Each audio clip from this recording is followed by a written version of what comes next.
People stop by all the time talking about how flowers were, how beautiful the flowers was and stuff. You know, I learned how to water flowers, plant flowers.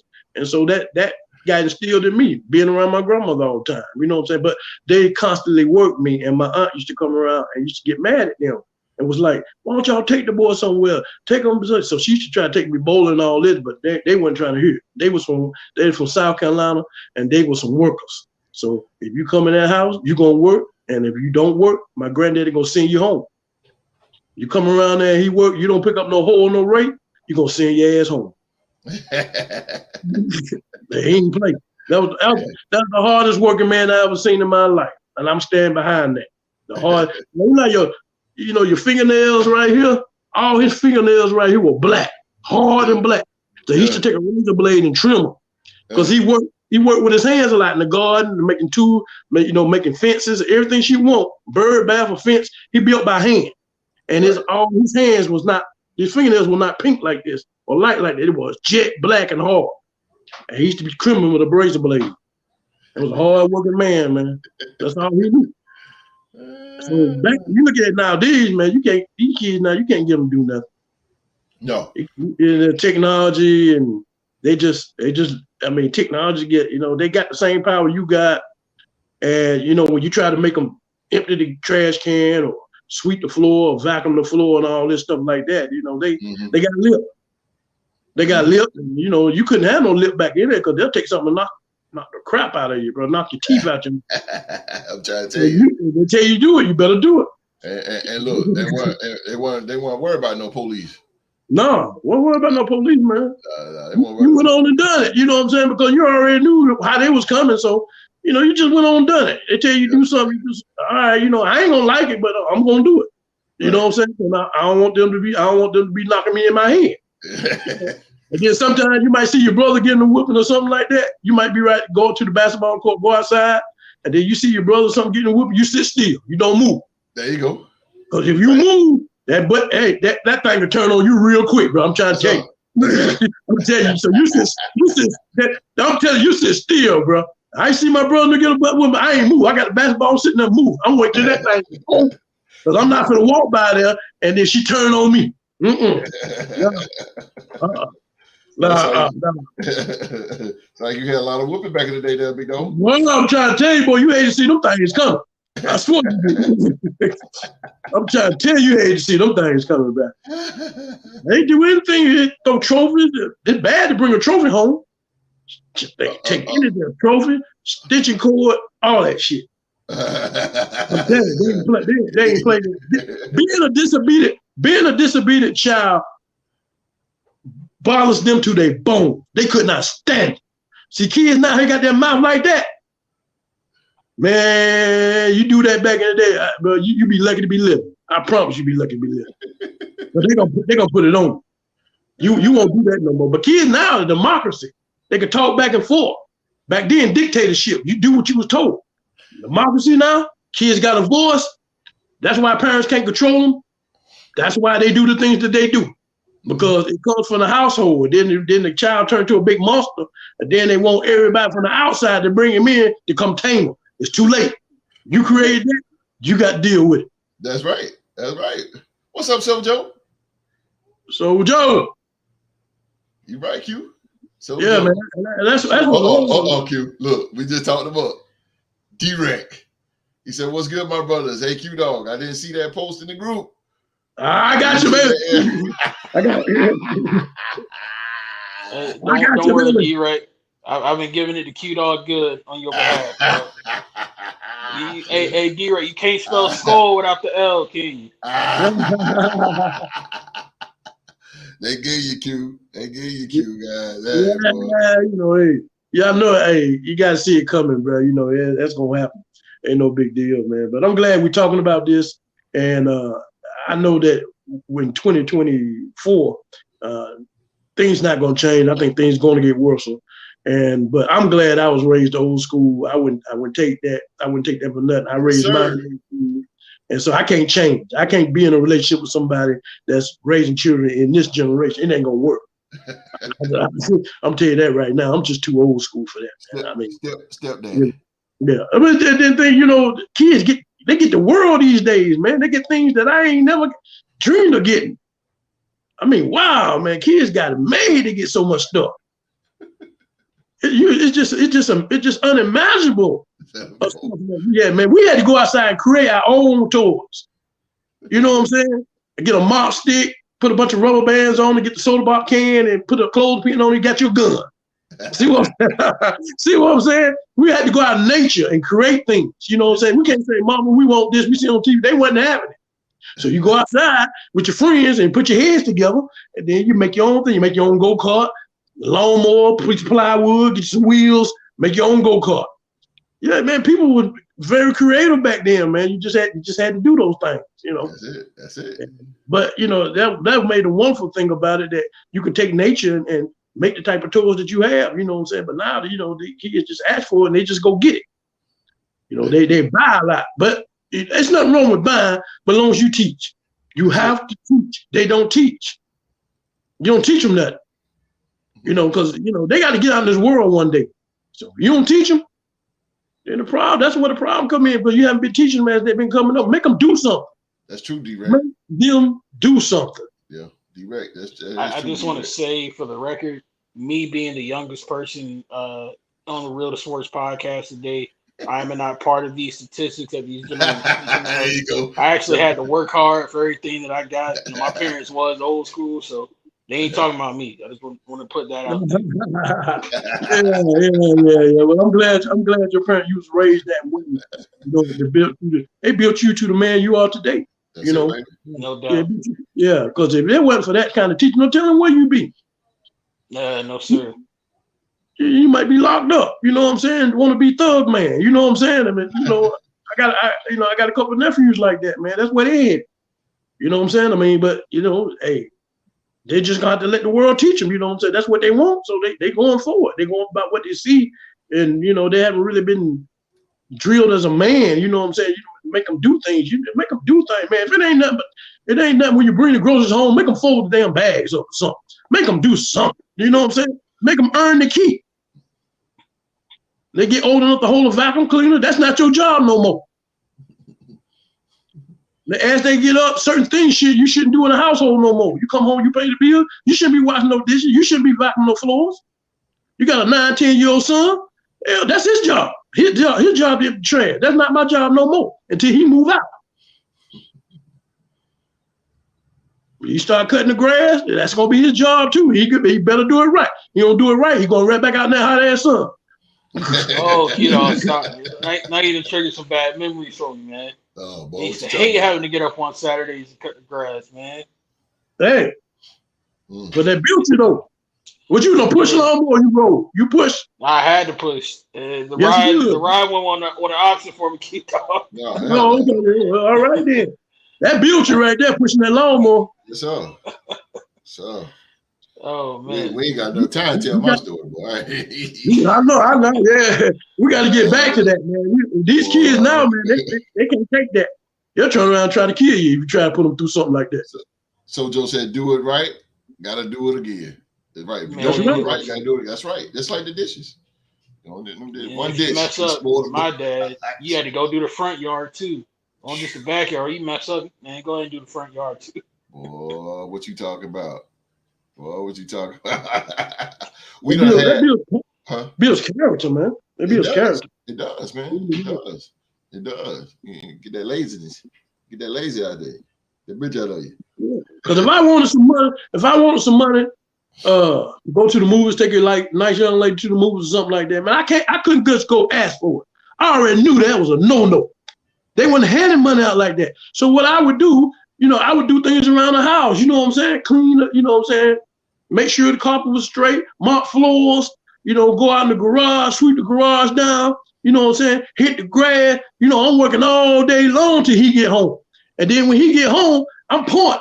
Hey, Dad, I did this, I did that, I did this, that. He got the newspaper. They read newspapers back in the day. Don't touch that newspaper. You're gonna get your throat cut. You're gonna get handled if you touch that newspaper. Yeah. That newspaper's for pops only. Yeah. So he put a newspaper up under his arm. He looking around. Yeah, boy, yeah. You know, so I helped him. He ain't got to do these things. So he said, all right, yeah, you did good, son. slide me to 20. I did all that, damn near 8 hours of damn work for $20. But now you ask for money, they give you 50, hand it to you. You ain't got to do nothing. That's different. They didn't hand money back then. You had to get out there and have, you know what I'm saying, get you a hobby. I mean, not a hobby, but, you know, you got to get out there and work, man. You had to go knock on people's doors. You know, can you get your grass cut? Get your little lawnmower, little grass can. Walk around the neighborhood, shoveling snow. Any little job that you can get on, you know what I'm saying? My brothers didn't work for this white man, had a farm. Pick him up. I used to go with him sometime. He feed us in the morning. But we get on that damn farm, but we got to get it. And then we come home, we got $40. This is back in 1983. We got $40 a piece. We done worked all damn day long. That's good money for us. You know what I'm saying? But wasn't nobody handing money. You had to get out there and do something for the money. But now kids now, let me get $100, daddy, to go to the mall. Give me $200. You know, I seen these jars I want. All right, boy, go. They do that to get them out their face. Just to get them out their face. But you're not building them. You're not building them because the world don't work like that. And we know that. The world ain't handing you SHIT. You know what I'm saying? They not handing you nothing. So when they get out in this world and they hitting them like this, and then hold on, wait a minute now. Ain't nobody put their arms around me out here. Ain't nobody put their arms around me out here. It's a different world from what they was taught. And then they run straight back to them. Hold on, Pop. Look, they talking about doing this and doing that. I can't do all this and that. Then you turn around, you turn on them. I ain't got nothing to do with it no more. You a grown man, this and that. But you didn't raise me that way. Hold on, Pop. Then they get mad. They want to punch holes in your walls and all that because they can't handle what's going on out there because when you brought them up.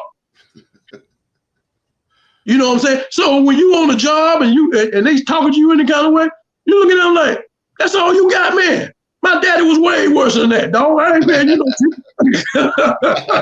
But now they ain't got no tough skin. You know what I'm saying? So their skin ain't tough. They skin thick, thin layer. So when you say something to them, they hurt. I ain't like the way he talked to me. Huh? You ain't like the way he talked to me. You mean you cut your butt out because of what somebody said? Huh? Yeah, but if that's the case, you ain't gonna never make it out here talking about the way you like the way somebody talked to you. But he wasn't built like that. You know, so it's not wasn't built like that. He wasn't chastised like that. He wasn't raised like that. He wasn't built to be a soldier like that. All he was built was to lay the hand out and somebody put it in. That's all he know. So, you know, that's raising children. You know, you don't raise children to be children. You raise children to be grown adults, to be effective out in this world. Right. That's what you do. I don't know what the concept is that people keep saying, especially women, my baby, my baby, my baby. That man, a grown man with full beard. How are you talking about? That's your baby. I understand he was a baby one time, but you can't do nothing for him. You can't do nothing for him. You can't walk in them interviews with him. Yep. You can't do that. And so he gets to be ruined. The next thing you know, nobody give him nothing. What he do? He start to steal. He go to a life of crime. Because he don't have no work ethic. He don't want to work. He wants somebody to give it to him. And this world is not giving you nothing. This world don't give you nothing. Especially a black man. Especially a black man. They don't give you nothing, bro. You got to go out here and earn everything you get. But if you're not brought up that way, you're not raised up that way, you're pet, and they keep buying stuff, You see it all the time. Buying stuff, you keep them all this. Every time you turn around, they got something electronic in their ear. Earplugs, watch, iPad, tablet, phone. You can't get them to do nothing. They can't stay focused. You got to take your earplugs out. What you say? Empty the garbage, mop the floors. I don't feel like mopping the floors. I don't want to do no mop. How can you tell your parent that's feeding you and putting clothes on your back that you don't want to mop no floor? You got that right now. They give you that voice. Now the kids are running the house and you just paying the bills. That's not your house. Right. Yeah, that's all it is. And then the parents, they are running the house. I've seen kids do it. They run the house. All you do is pay the bills. I don't want my baby to go out in this world and hurt and all this because you are the one to setting them up for that. You setting them up for failure. You the problem. You the problem. I'd rather them to sit there and go through what I'm going through now and build them than not to make them go through things and they go out in that harsh ass world and then they just fake. And then the reality hit them and it's like, oh man, I ain't got a sword or a shield to fight. That's true.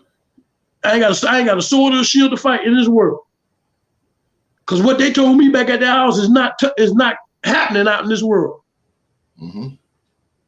Even in school, you going to high school, everybody nice, putting their arms around you, this and that. But once you walk across that stage, you're walking into a different world, baby. I promise you that. Mm-hmm. That Monday morning is gonna be a different Monday morning than you ever imagined. Mm-hmm. Cause you in the real world now, Jack. You in the real world. I noticed that when I got out of high school. I started working. I started seeing, man, old grown men, man, they were just mean. Like, you know, they got things on their mind bills, all this pressure constantly on them. You know what I'm saying? Ain't nobody laughing, ain't nobody joking like they was in school. And I don't know. Okay, then that's what it is. Then you got to get down with the get down out here. So, all right, then I can't be silly no more. You know, can't play no more. I got to get down, become a man. So a lot of things, like I say, you know, I see these now, man. What's going on in this world with the inside the house? Start with inside the house. That's where it starts. Your roots. And man, a lot of these kids now, man, I just see them, man. They just, there's no structure. You know, no teaching, no nothing. Just buy. You know, I was talking to a young lady a while back. You know, her daughter, you know, said she had a problem with multiplication. And I told her, Mom, I said, you need to work with your child. You know what I'm saying? Stop letting your child mess with all this electronic stuff and ride around on these skateboards or whatever they're doing. Sit your child and work on their multiplication.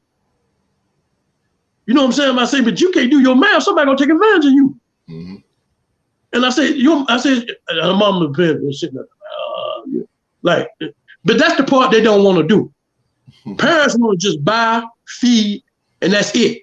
The other part, where you got to build your child, work with your child, the working part, working with their education, working with their mannerism and all that, that's the part they don't want to do because that's they already done worked all day, they tired, and all they want to come home and rest. No, that working ain't nothing compared to raising your child. That's when the job really begins. You know what I'm saying? You got to do another job, but they don't want to do it. So they rather just kick out, shut this up, and don't do the other part of parenting. And that's the part that the child needs more than what you buy. They need that more than anything, but they don't want to give it to them because they're lazy. They're lazy. If you don't want your child, you know what this world all about because you deal with it every day. So why would you want your child going out here unprepared? Why would you want your child to come out here? You know what I'm saying? All they know is toys and games. Why would you want your child to go on this world? This world ain't gonna never change. It's gonna get worse. So why would you take your child, throw your child in the fire without a sword or shield? That's crazy. And you doing it because you lazy. You don't want to do it. And you scared with your child. You don't want to hear your child whining. I don't want to do it, Mama. Leave me alone. Let me go. Give me a hand up. I don't want to do this. Why can I wait to go to school? Why I got to do this? Pop!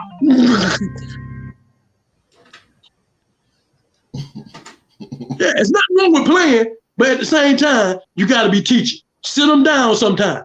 Ain't nothing wrong, but playing all day long, that's a no-no. We're going to pull these books out. We're going to go over this schoolwork. We're going to find out where you're struggling at, and we're going to fix this. Because I want you to go to school. I want you to be ready in this world. And, who's that? Preach, bro. Who's that? Man, my baby. I ain't got my glasses on.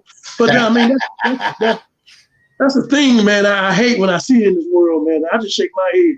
I say they don't even know what these kids about to face. And it's not their fault, man. It's the parent fault, you know. But then again, you set them up for failure, and then you turn around and you look back. Well, I raised them, but you didn't teach them nothing. You didn't show them nothing. You ought to feel bad about yourself. You know what I'm saying? Because you don't want the child to like you now. I don't care if you don't like me now, but you're going to like me later when you turn about 30 years old and you be successful, you're making money, you're doing good for yourself, and your friends falling to the wayside. And because it comes from my teaching, my roots, I got you there, son. He come back and say, Pop, you know what, man? I got to give it to you, man. I owe you everything in my life, man. If it wasn't for you teaching and all the stuff that you taught me and I didn't want to do, I wouldn't be in the position I am today, man. My friends now, man, they just terrible, man. And I see what you're saying now. All it come to a reality now. And that's what parents need to do. They don't want to do that part. They don't want to sit the child down, go over to schoolwork and all this. They do not want to do it. They rather just hand them something, shut this up, and then they can go and rest and do what they got to do. Parents, get it together, baby. Get it together. OG he tired of seeing that. That's terrible. That's terrible. You know, but the first thing you're going to tell me, you don't tell me how to raise my child. All right, then I ain't finna say nothing. You know what I'm saying? But when they come back to you and they constantly want to dig in your pocket and give you a headache, don't get mad at nobody but the person in the mirror. Go in there and blame them. Go blame them. You know, a lot of people, they just don't want to see their child. They don't want to see their child go through something. I'd rather see you go through something in my house than go through something in the world. That is true. That's how I look at it. You know what I'm saying? I mean, I hate to be Joe Clark, man, but you got to be stern on them. This world ain't going to play with them, bro.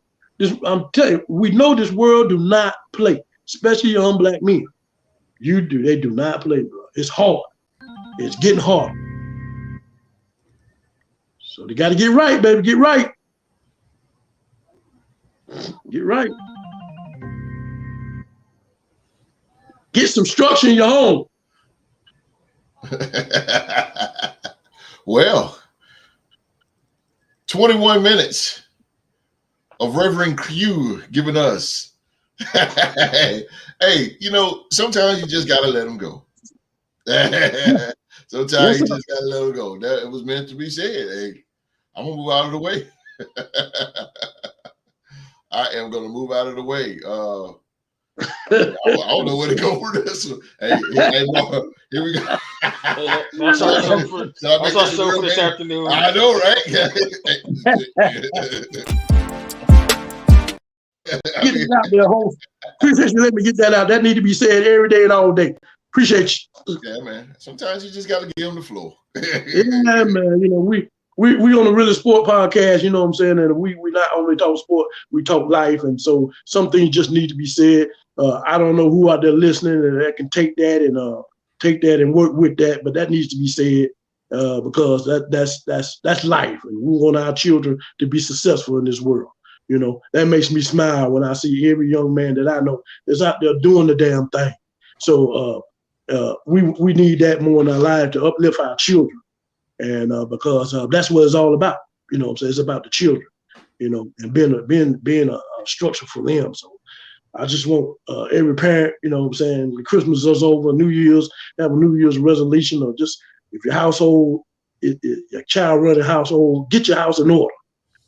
You know what I'm saying? Get your house in order, run your household the way it's supposed to be ran, and keep the children how to be productive and polite and respectful. And that'll carry them a long way in life. Give them that old school vibe, and that'll carry them along. That never changes. No much as technology changes, that never changes. And you'll walk off and you can just look at your son and your daughter and just smile because you built them to be this remarkable person that everybody respects. I like that word, remarkable. Yeah. Yes, sir. Yes, sir. All right. Well, let's get it. Hey, let's go now, boy.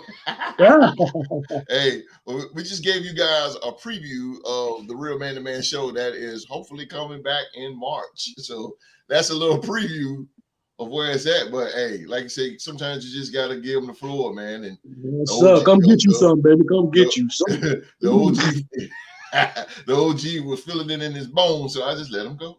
That's what it is, man. But hey, y'all ready to talk football? Or you got plenty more? You got plenty more, bad boy? No, I'm gonna wait till the Real Man Lounge. It's coming to your neighborhood real soon, folks. And I hope a lot of you tune in. Like you say, we're not trying to be better than anybody. We're just trying to just enlighten and help people the way we can. So that's going to be a remarkable show. We're bringing it back, and I hope to see y'all in. Yep, there we go, baby. All right, so we got the real life. Let's go to some football. Let's get it, man.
All right, man. We thank you guys so much for being here with us. A bunch of 9 to 5 regular guys here, man, that loves football.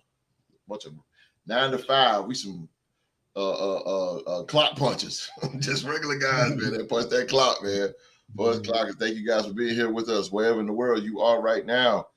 Again, man, we are the Real Sports Podcast, your destination for real analysis and opinions. Roundtable talk about the NFL.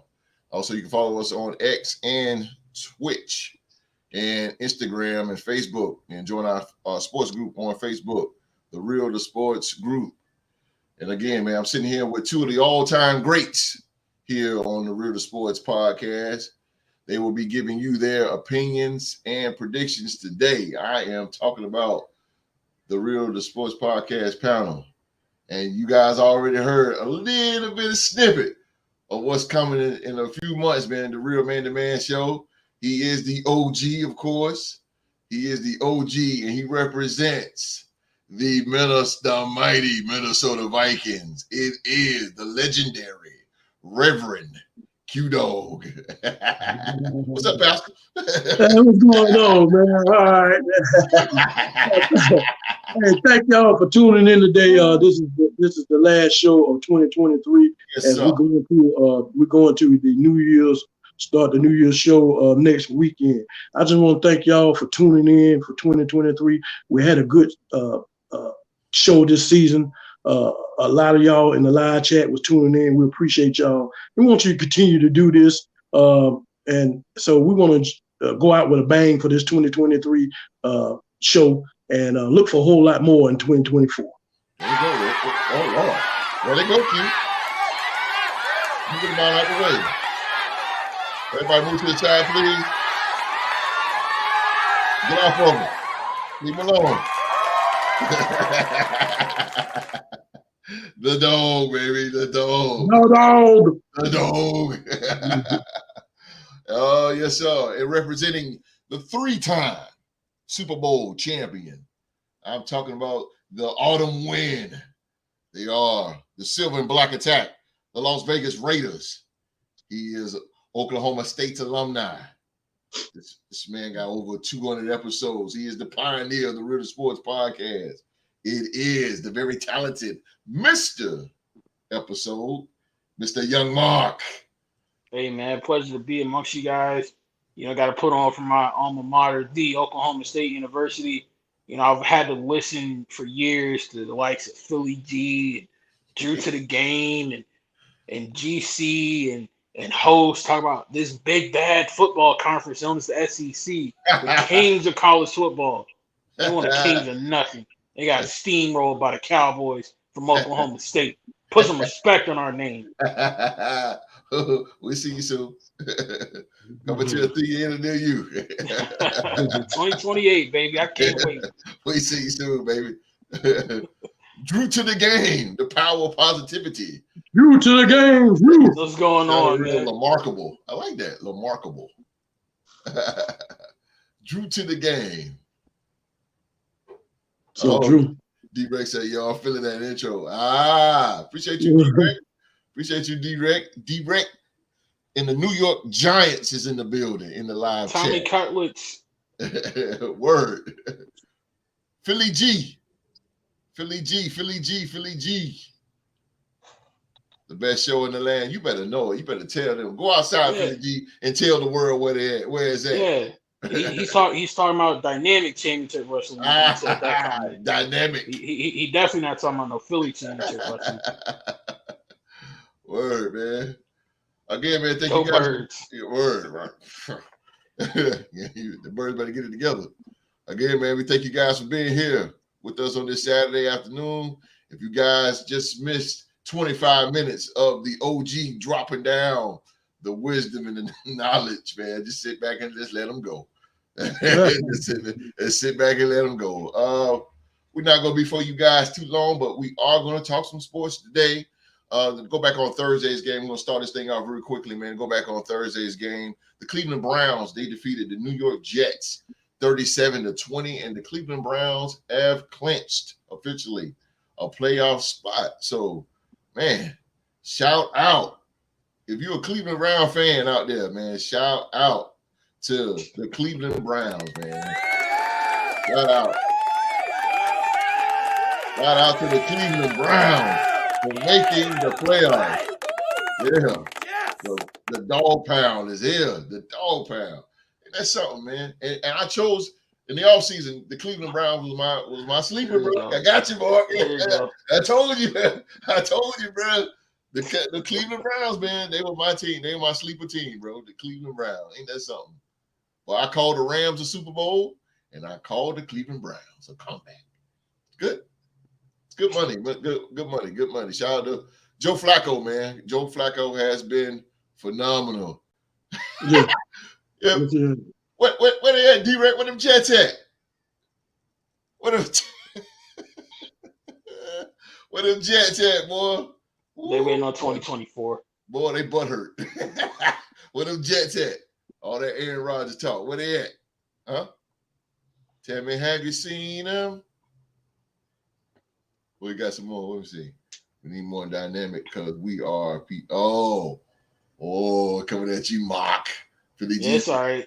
He and I have a joint project that's releasing pretty soon. Oh, okay. So he's talking junk. That's why I like. That's what I'm talking about, baby. That's what I'm talking about. But again, man, we're not gonna be before you guys long, man. But I do want to touch on. Oh, you guys want to say something about Thursday game?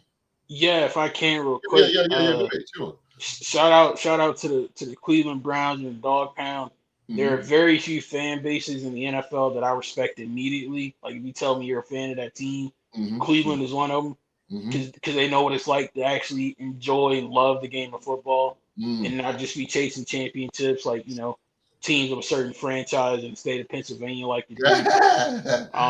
But one thing about that game, I just want to say that my big takeaway. I think this firmly supplants Kevin Stefanski. I know Q-Dog's not going to like this, but I think he just brushed Kevin O'Connell to the side and firmly staked his claim for that Coach of the Year award. They had this kind of success and reached the playoffs with that running carousel of different quarterbacks that he had. I think you have to give it to him for that Coach of the Year. If O'Connell could have kept the Josh Dobbs train going a little bit longer, if he, gets smacked in the mouth by a brick wall known to the Las Vegas Raiders, I think he might have had a case for it. But yeah, I think after Thursday, there's no doubt it's going to Cleveland. I think Stefanski not only wins that award, but he saves his job. Okay. Q-Dog, he just gave props up to the Cleveland Browns. What do you think about the Browns real quickly? The Jets and the Browns. Browns 37 and the Jets 20. Well, the Browns is one of the few teams out here that can play on both sides of the ball. And that's the beauty I love, that when you can play both sides of the ball, you can stay in games and you can win games. So you come in as a problem. And just like the Baltimore Ravens and my team, really, I could say that we play both sides of the ball. We just got a problem at the main position, that's the quarterback. running back position, but we play both sides of the ball too. That's what keeps us in close games. The Vikings play offense? I didn't know that, Q-Dog. Well, we didn't play offense. We didn't play offense that good with y'all, but we did enough to get out of there with the W. But we do play offense now. But otherwise than that, what I'm saying is that the Cleveland Browns, they take it off my team, and the Cleveland Browns, is that the defense always been good. You know what I'm saying? Myles Garrett is a problem, a major problem. You know what I'm saying? A lot of people don't know about, when I enlighten hosts on, he can play ball too. Oh God, yeah, he can play basketball. He can play some basketball. Yeah, he can, bro. Yeah, so he can do it. Yeah, y'all gotta go check that out. Myles Garrett playing basketball. Check Myles Garrett out on that basketball court. Yeah. He'll do you. Wow. But that being said, Vance got the offense. The offense finally catching up with the defense, and the fact of Joe Flacco coming in and resurging the offense and playing to the veteran leadership the way he's doing. So this will be a dangerous team in the playoffs. So congratulations to them, and look forward to them, doing some dangerous things in the playoffs. You know what I'm saying? So don't take them for granted. Yeah, I won't take it for granted either. I won't take it for granted. They're playing great football right now, and I agree with you. I would not take them for granted. I would not. Let's see. Philly G said Dallas can win or lose today, and it still benefits us. Philly G. If they lose, we can clinch the division. If they win, we have a shot at the number 1 seed. Oh, Philly G, you putting such a target on your back. But I feel you. He's the inspiration behind the motto of the Real Sports Podcast. Believe in your team. Yeah, believe in your team for real. Good Lord. I've only seen Philly G abandon the Eagles one time, and that's when Kevin Cobb was the quarterback. Oh, other than that, he loved his team. Oh, Kevin Cobb. Oh, terrible. Woo. He stink. Woo. Boy. All right. That was the Jets. That was Thursday night's game between the Jets and the Cleveland Browns. Again, congratulations to the Cleveland Browns for making the playoffs. They haven't done it since 2020. So congratulations to the Cleveland Browns. So now, who's that quarterback when they made the playoffs in 2020? That will be Baker Mayfield. All right, Baker Mayfield. He went 11-5 that year. I want to make sure he get his credit. You know what I mean? He had a better record than Joe Flacco back then. Yeah, he went 11-5. One game. But hey, they got it. So, but I got a question for you guys. Just a big old question. Now it's about to be New Year's. Matter of fact, in 2 days, going into 2024. So this 2023 season is pretty much in a wrap. So my question to you guys, and you guys out there in the live chat, man, you guys, because this is the only podcast that interacts with live chats. Let's go. Here's a question. What is your New Year's resolution? What do you want to see new in the 2024 NFL season? I start this off. Y'all don't mind. You don't mind, do you, OG? Go ahead. I'm going to start this off here because what I want to see is better officiating. That's what I want to see. I want to see better officiating, and I really want the league to lighten up on physicality. Football is all about physicality. It's between 11 guys on one side, 11 guys on the other side, ramming against each other, competing. That's what we pay our money for. Hundreds of dollars to watch live, and we also pay hundreds of dollars to watch via TV screen. Let them play. Loosen up, like how the XFL and USFL is. Loosen up. That's all I want to see. Again, better officiating, and let them play. That's all. Let the quarterback get hit. It's okay. I ain't gonna say get out here and get concussion, get killed, break a leg, none of that. But loosen up something so we can enjoy football again. Loosen it up so we can enjoy it. It will benefit the NFL because they will make more money as more fans will pile in and watch that because they get to see competition. This is not competition. and we can see the pro. And that's another thing. Bring the Pro Bowl. Make the Pro Bowl mean something. Make the Pro Bowl competitive. And I keep saying this back in the day, the Pro Bowl was something I, as a kid, used to love because, again, you got the best football players in the world on one field, and they was competing. Now they playing two-hand touch. They was hidden back in the day. We got to come up, hopefully they'll come up with a plan, just like how Major League Baseball is doing. Whoever wins in the All-Star game gets advantage in the World Series. You know, it needs to be like that. Even in the NBA, yeah, the first half is really, you know, alley-oops and behind-the-back passes, but when the game gets down to the fourth quarter, it gets a little bit more competitive. NFL, no competitive at all. None. So that's what I want for the new year of 2024. I'm talking too much. Go ahead, dog. With that being said, I mean, I'm gonna touch on some of the things you said that I was thinking about, and we're talking about the NFL. You know, all in all, in the passion we're talking about, I think. Go ahead on, D-Rick. I told you. But all in all, we're talking about that. Yes. We come to a point, reality that the NFL has gotten softer. Yeah, and it seems like that's what we don't want to see. I wish that they would change the roughing the passer penalty. I think sometimes when you're a defensive lineman, you get there, you take your hand and you brush the face mask, or you accidentally touch it. That's got to stop. That's ridiculous. That's a ridiculous rule. The helmet to helmet too. I mean, I understand that, you're trying to protect these players, and, you don't want, we don't want nothing happen to these players, but the helmet is going to happen because a lot of times these defensive players, they coming in and hit, they don't know what position that the offender might be in or whatever, and it just happens that their head might be turned, they might be moving, and their head might turn to position where they coming. It's not the fact that they targeted him, So I think the helmets need to be looked at a little differently. If if you leaving your feet and you directly come in with the helmet like a missile, I can understand. But if you're just tackling and then just helmet just happens to hit, I mean, that's just football. They need to change that a little bit. I think they're gonna change that rule when Justin Jefferson reached for the touchdown and the ball fumbled outside on the pylon. They're talking about that. I think somebody else did that again this year, so they're going to change that. They ain't already changed it. But as far as defensive wise, you know what I'm saying? I mean, they're the ones really hurting more with the referee calling than offensive players.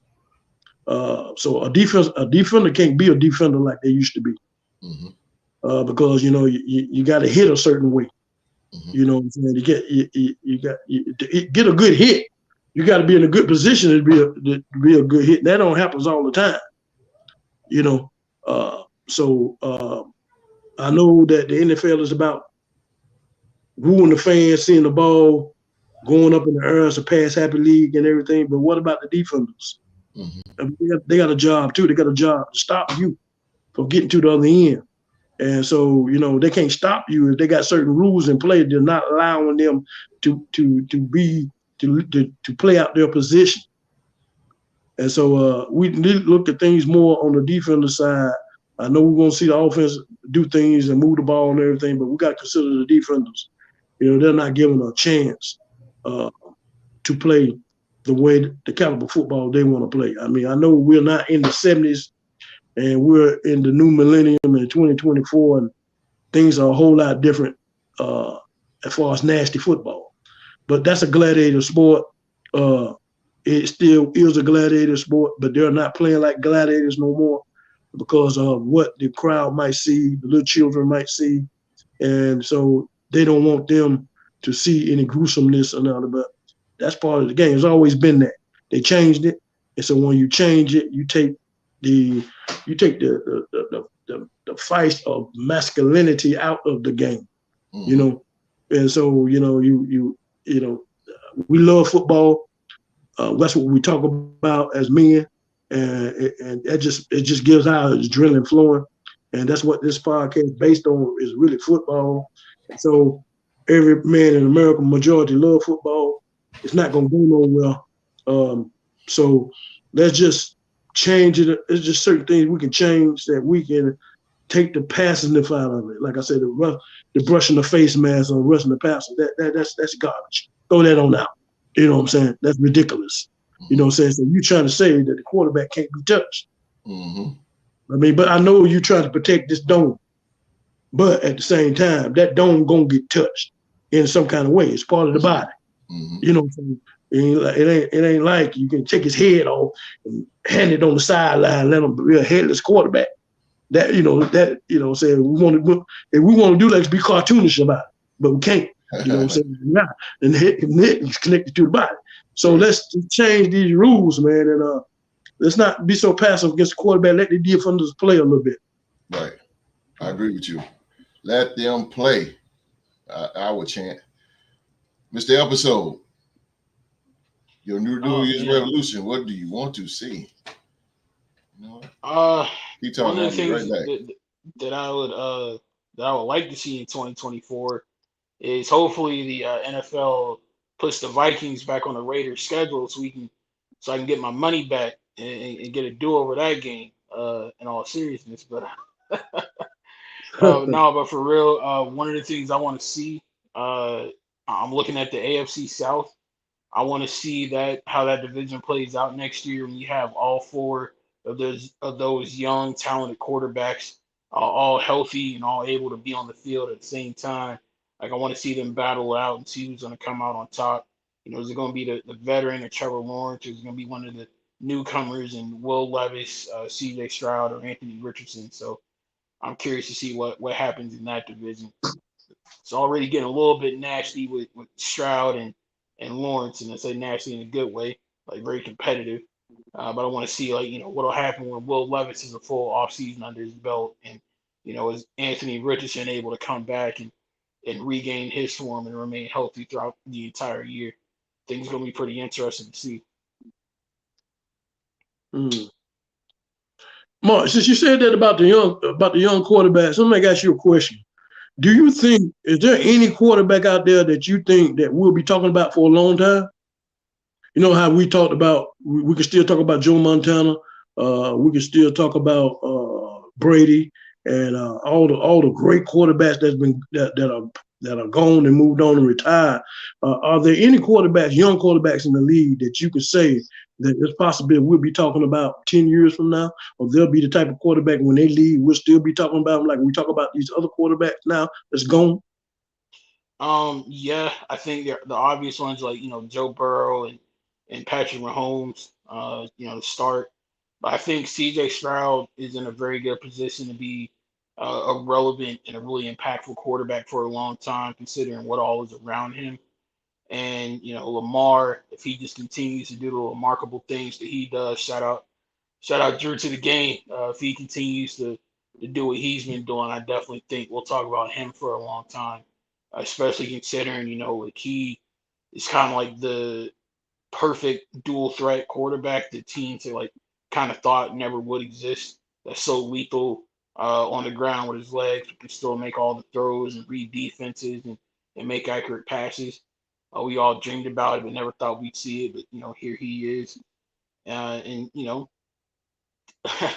I'm still harping on my guy, but I still think Anthony Richardson and Baker Mayfield and some of those guys have the ability to remain relevant for a long time to come, just based off of what they can accomplish. Like I don't see why Baker, for example, can't be the modern day version of Jim Plunkett, or why Anthony Richardson can't be to this generation what Cam Newton and Michael Vick were before them. So thanks a lot to choose from, Q-Dog. Yeah, I know, but what I'm saying is like when you see Anthony Richardson come in as a rookie and then he goes out with ended soldier surgery and everything. I mean, that's a mark already on him. So he got to really get back. He got to get back up to speed when he get back into the NFL and show the people this is the reason why I was drafted. And then if he get hurt again, then that really is going to be bad. Can these quarterbacks go through a stretch without being injured like that? You have to protect what you're trying to do. It's hard. You have to stay injury free, and so sometimes when you go through something like that, it's kind of he has to come back with an attitude now, because that injury really, that done him in comparison with all the young quarterbacks. Now he got to come back with this attitude and let the world know that, that injury did not affect me, that I'm still the same person that the coach drafted or better, So that's what I'm saying, as these drafts come in with all these other quarterbacks coming in, we're going to eventually flush out all the old quarterbacks. But can it be some quarterbacks that we will enjoy for at least 10 years, a decade, and talk about that when they're gone, that they was good for the league and good for their team, and because we can't talk about these old quarterbacks. It's all right to talk about them some time to time, but we want to talk about the current players and what they're doing, and so we need some of these young quarterbacks to start uplifting their game, and we see some of them come in, they just can't handle it, and that's fine. That's fine and dandy. The league ain't for everybody. You know what I'm saying? They might do good in the college ranking, but when they get to the pros, they just can't excel. You got some that don't do that good in the college ranking, and then they come in the pros and they excel. We've seen time and time again with some quarterbacks, when they get a chance, the opportunity to go in for an injured quarterback, they don't let that position go. They don't let it go. And they start to show out because they don't want to go back to the bench. And I understand that. They get a chance to showcase their talent. Mm-hmm. So what I'm saying, that's all I'm just saying. I just want to see some of these young quarterbacks that we can talk about for years to come. I don't mind talking about the old quarterbacks, but the future is with the young quarterbacks, and draft time every year. We're talking about at least 4 or 5 quarterbacks coming out. It's every year. And sooner or later, there's only 32 teams. Sooner or later, we're going to get to where a team have a franchise quarterback. They're not looking for a quarterback. Then what about the quarterbacks that's coming out? What else going to happen? You know what I'm saying? Because there's not going to be a room for a lot of these quarterbacks to come in and be a franchise quarterback eventually, because they come out every year. Mm-hmm. They come out every year because they're wolves in college, and so the quarterbacks are going to come out. But thankfully, Q-Dog, that's why especially now compared to, back in the day, for example, back in the 70s, if a quarterback was really good, maybe not good enough for the NFL, they could always go to the AFL and get a chance to show off their talents, like Joe Namath did. So I think that's the cool thing about the modern day of football. If a person doesn't work out or get a chance in the NFL, they can go up to Canada. They can stay in America and play in the USFL or the XFL. Thankfully, we got options now. I understand the options, but everybody want to go to the NFL. I mean, what I'm saying? Reality, what I'm saying? They might have to go take a different route, but I know that everybody that's as a kid, NFL. You watch the NFL on TV as a kid, so I know. What's that receiver that used to play for the Patriots? Number 80. Deion Branch. No, not Deion Branch. It's another name. I think it might be number 80. Troy Brown. Brown. You remember him? Mm-hmm. Now they interviewed him one time, and they was like, they told you that you first came to the NFL that you wasn't the caliber type of wide receiver. You had to go to the CFL and all these other leagues. He said, but you come back, and you came back, and now you're one of the top receivers. He said, what made you come back? That man said, I love this game. I love the NFL. Even though that, like you say, Mark, he had other places that he can go. He could come to the beginning. It's still, that's what he wanted to be. He wanted to be an NFL player. So there's nothing wrong with that, Q. I mean, there's nothing wrong with it, but it's kind of like it's disheartening in a way because it's like you can't. To the wrong person, it can be disheartening. But like one of your former quarterbacks, Warren Moon, you can use that as fuel and motivation. Go play elsewhere and get noticed, and then come back and show them why they shouldn't have passed on you. Yeah, but they should have did that all the way to the Hall of Fame. But he should have never. It should never been that way for Warren Moon, because the fact that they was hit the class that he came out, they were saying these quarterbacks are better than you. So they sent him to the Canadian League, and he lit that thing on fire. I mean, he broke every record that's imaginable there. So, with him going to light up, now they see it. Now they want to bring him back. He signed the biggest free agent contract in NFL history at the time. Right. But he had to do all that. That was 10 years up there. What did he do 10 years? I don't know if it was that long. Hold on. I think he did 10 years. Mark? You already know. Yeah, I feel like saying it. Warren Moon. He played in Canada for 6 seasons. He was up there for 6 years. Okay. But go ahead though. I had something my piece of it. It's all good, baby. It's all good. But that's the New Year's that's my New Year's resolution. I just want the game to be a little bit more better than football. And I really am in this Pro Bowl, man, because again, when you're a kid in the Pro Bowl, I mean, as a kid, man, the Pro Bowl was like major. But now I'm with you on that Pro Bowl because I like the one originally in Pro Bowl. They should never mess with it. Yeah, they should never mess with it. I don't know, gentlemen. I think ever since God, I forget his name. There was a tight end out of Cincinnati. He was a really, really good dude, multi-time Pro Bowler. And the one time he goes to play in the Pro Bowl, he messes his knee up, and literally his career was never the same. So I think dudes will see that and be very cautious of it. It's the same reason why you don't see a lot of the top athletes in college playing bowl games anymore, because they're trying to save themselves for the NFL. So unless they can find a way to reignite that competitive fire, but at the same time also assure players that, hey, you won't get hurt, or you won't suffer a catastrophic injury, I think it's gonna be pretty tough. I think that's why we're kind of where we are now with like the flag football element of it, because it's still competitive, but it's still keeping everybody safe. But here's the thing. Here's the thing about the Pro Bowl. What happened was, Mark, that they changed the Pro Bowl before. It used to be after the Super Bowl. It used to be after. Yeah, but Goodell, he figured that the Super Bowl should be the last event of the NFL. Yeah, that should be the last event. That's what Roger Goodell changed it. I agree with him in a way, but also if it ain't broke, why fix it? Again, the Pro Bowl was something special that you look for, and it was always in Honolulu, Hawaii. It was always there. It was always there. It was great weather. You had the punt pass and all that. Real brief. You had the punt pass and the competitions. That was entertaining. And then he just came and changed everything. And now it's just so soft because you're worried about injuries. I think, like I said, I think the Pro Bowl needs to be a little bit more prestigious, because the NFL nowadays is still continuing to put the Pro Bowl as an accolade. As you guys pay attention and listen to football, I use Justin Jefferson, for example. Justin Jefferson, 2-time Pro Bowler. That don't mean jack nowadays.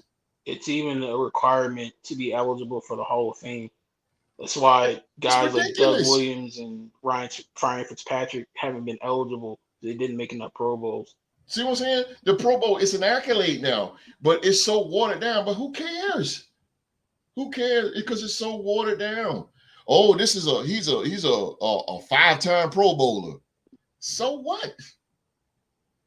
But if the Pro Bowl meant something and was more competitive, then that what you're saying about him being a 5-time Pro Bowler, that will mean something. It's just like you wrestling fans out there, what was called the World Wrestling Federation hardcore title. Yeah, you a 37-time hardcore title, but it doesn't matter. Or for the newer fans, the 24/7 title. Yeah, it doesn't matter. You got all this, and the NFL bigs it up. Oh, he's a Pro Bowler. He's a this and this Pro Bowler. He's a that and that Pro Bowler. But it doesn't mean nothing because the Pro Bowl means nothing. Change it. Change it. I don't think he's, as long as he's commissioner, he's not going to change it. No, he's not going to change it. Because I think like he said, he wants that to be the last event to close the season out of football. Mm-hmm. But Q Dog, I don't know if it matters who the commissioner really is. If the players aren't bought into it, and the players aren't the ones like going out there trying to give it their all, I don't feel like it matters when you play it. It's up to the players to kind of still bring that fire with them when they play the game. Mm-hmm. Yeah, it needs to be better. It needs to be more competitive. I know they're getting paid and all that to close this out. I know they're getting paid, and I know they're doing this, and I know they're doing that, but it needs to be something. It needs to be something. If it ain't, I mean, Jesus. I mean, NFC will get the Super Bowl, host the Super Bowl, or the NFC will be the home team. Or something. It just got to be better. It just got to be better. You think the Pro Bowl now allows players now to go back into their childhood and be like with the things they do with the Pro Bowl to be a kid again? Yes, sir. It needs backyard football. Yeah, they play like dodgeball and stuff now. Yeah, and all this stuff like that. And I think the players like it. So it seems like to me that they kind of like it. They're liking it. You know why? Because it's like a day off. It's like a day off. A lot of them, they're not. They didn't make it to the. Well, some of them probably made it to the in the playoffs, and then now. Let me ask you a question. A lot of them didn't want to go into the Pro Bowl because they're still in the playoffs and then somebody else can substitute and all this stuff like that. But can you actually go and be in the Pro Bowl knowing that you're going to be in the Super Bowl and knowing that you're not going to get hurt?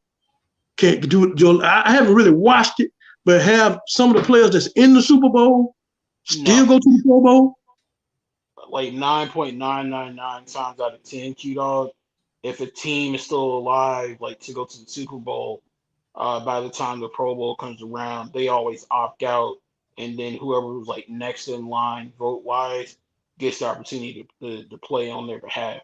Like, for example, real quick example, Tom Brady was supposed to go in 2017 when they went to the Super Bowl and played the Eagles.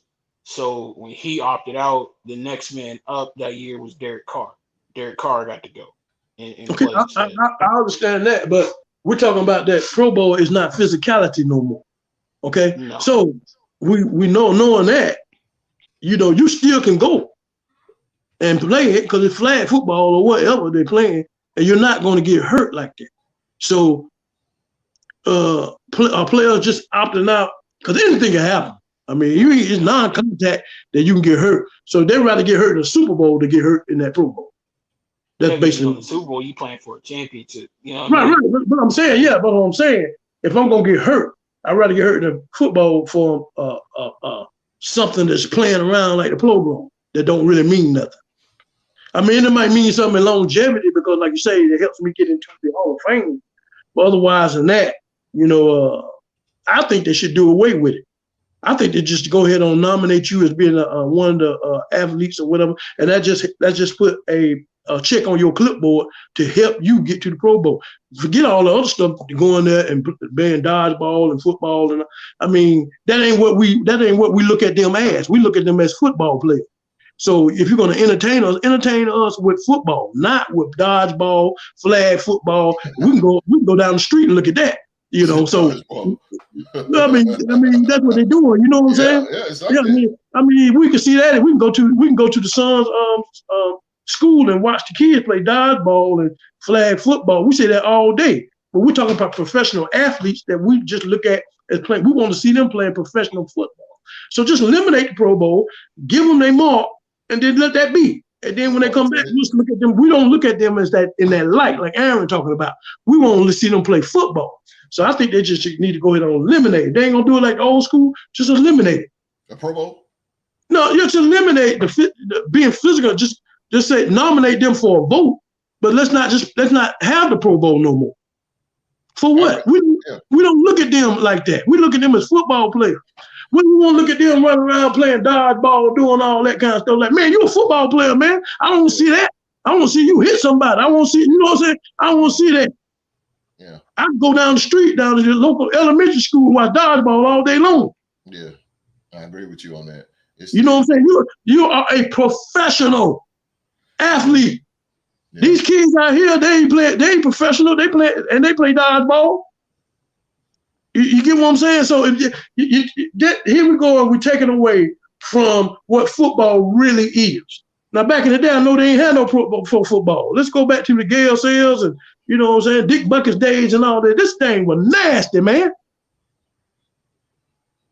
We knew that, but now you take fast forward to now, look how so much the took away from the game. We're sissifying the game. We're sissifying it, man, to the point where it's just getting ridiculous. I don't even watch the Pro Bowl. For what? Ain't nobody hitting out there. I want to look at football. That's not football to me. Playing dodgeball, you hit, tag you hit, and all this old crazy ass man, forget that. You know, you're a professional athlete. I want to see you play football. That's what I like. That's right. And so that's why I think they should go ahead and just eliminate it. Just limit. Give them a Pro Bowl vote because they did so good all year long, and you know that helps them. You know, to help them, and they get enough checkers that'll help them get into the Hall of Fame, Football Hall of Fame. But I mean, they're taking away so much of the game as far as injuries and people getting hurt. And I understand that, but if you're gonna do away like that, do away with it all. Just give them a vote. Might as well get rid of it. I mean, because the prestige is gone of it, the excitement. Yeah, it's just you're watering it down. It's kind of like the NBA All-Star game. They changing stuff little by little. There's no East versus West anymore. There's the Golden State. You got Steph Curry over here, and you got going against Klay Thompson. These two on the same team. Why are they going against each other? Yeah, you know, we talk about that. We talk about the intro. You talk about the intro. How they don't even do starting lineups no more. Here's Michael Jordan. Here, starting 6'9" guard from North Carolina in his 6th year, and he dapping everybody up on the bench before he get up to run out on the court. You know what I'm saying? Then tap the other player before you go in. We want to see that. That gets us hyped. It's locking into the game. You know what I'm saying? Plus, it's acknowledging that player. It's acknowledging him. All they do now is just get everybody on the court, jump ball. Why are they taking away stuff like that? That's psyching us as the fan. Put the camera on LeBron James all the time. LeBron James. Hey, don't talk bad about the man on his birthday now. I don't care. That's what you see now, though. LeBron James. I mean, Steph Curry, Giannis. They put the camera right on him. It's like in football when we played the Chiefs. Dang, I'm talking too much. All right, listen. When we played the Chiefs, Pat Mahomes, Travis Kelce, Taylor Swift. Come on, they are playing another team, you know. Like that's what I'm saying. They do all that instead of just where the starting lineups in the NBA. Where the starting lineups at? Where's the you know East versus West? Like I don't get these team captains. I don't get why Steph Curry got to play against Klay Thompson. Like it doesn't make sense. Now even worse now that they got this play-in thing. That's ridiculous. A play-in season. So you win a championship during the season, and you got this whole court looking like a video game. Yeah, it's just a turnoff. Oh boy, I'm done. It's just a major turnoff, man. We have gotten away from the entertainment shit. You know what I'm saying? I mean, we just got so passive. I mean, change is good. Don't get me wrong. I understand change is good. Change is eligible. It's going to happen as time evolves. But when you pulling things out of the game, that what makes the game. I mean, then you're ruining the game. You know what I'm saying? Because I just really feel as an old school sports watcher, you know, and I've been watching sports for a long time, and I see how things evolve. I don't mind some changes, you know, because I know that's going to happen. But some changes that just ruins the game, you know. And like you said, I would like to see them start introducing these players when they come back on the court, especially in the playoffs. You know what I'm saying? Introduce these players, what college they come from. You know, you show their height, their weight. They show it all. You know what I'm saying? So a statistic player or a person that's into sports like that, you go beyond just wins and losses. You want to know about the player. They putting it right there when the player come off the bench. You know what I'm saying? So you know as a sport player, okay, then my player, he weighed this much, he this height, he came from this school. You know what I'm saying? A lot of these players don't even know what school. You don't even know what school they come from. Because a lot of times I might ask y'all, I say, what school he came from? You know what I'm saying? Because they don't announce it when they come in these games. They'll start playing. We need to know what school he came from.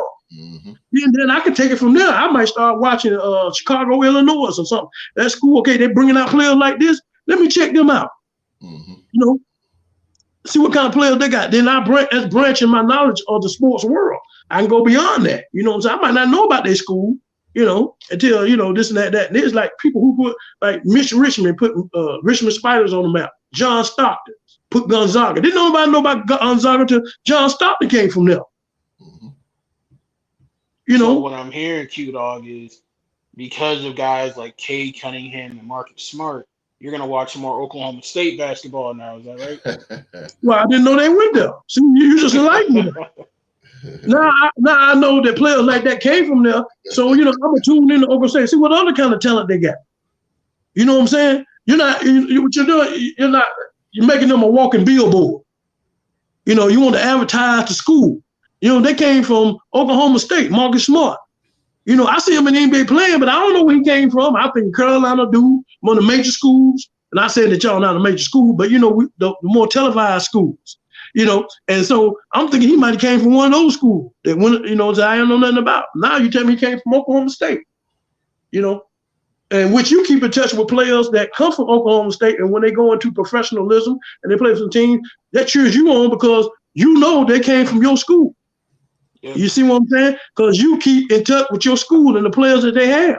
But these announcers and stuff like this, they, you know, like I say, when Marcus Smart came off the bench, you know what I'm saying? Shit, his weight, how many years he played in the league, and from Oklahoma State. And then I'd have been like, wow, he came from Oklahoma State where Mark went.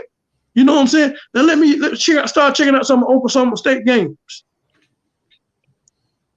You see what I'm saying? I got to hear it from you. Like I just heard it from you, you know. So now, you know, I might basketball. I see Oklahoma State. Let me tune in and see what kind of talent they got. Because Marcus Smart did come from them, but they got away from all that, man. You know, that's like you know, it's just like I don't care about that. Get on in there and play the game. Yo, we won't play you. My man host looked like a rapper from the early 2000s with the do-rag on and the hat on top. You about to drop Get Rich or Die Trying? Hollywood be an Eagle. Roll Tide. Alabama, baby. We play Sunday. No, y'all play tomorrow. Tomorrow. Monday. Yeah, Monday. I'm sorry. Yeah. But I agree with the dog, man. I've said it a million times. I agree. I gotta agree with the dog on it. I gotta agree with the dog. But we get, man, brain. We all can agree now that our New Year's resolution for the Real Sports Podcast is make the Pro Bowl something. Please. I'm indifferent on that one. Okay. I'm indifferent too. Get rid of it.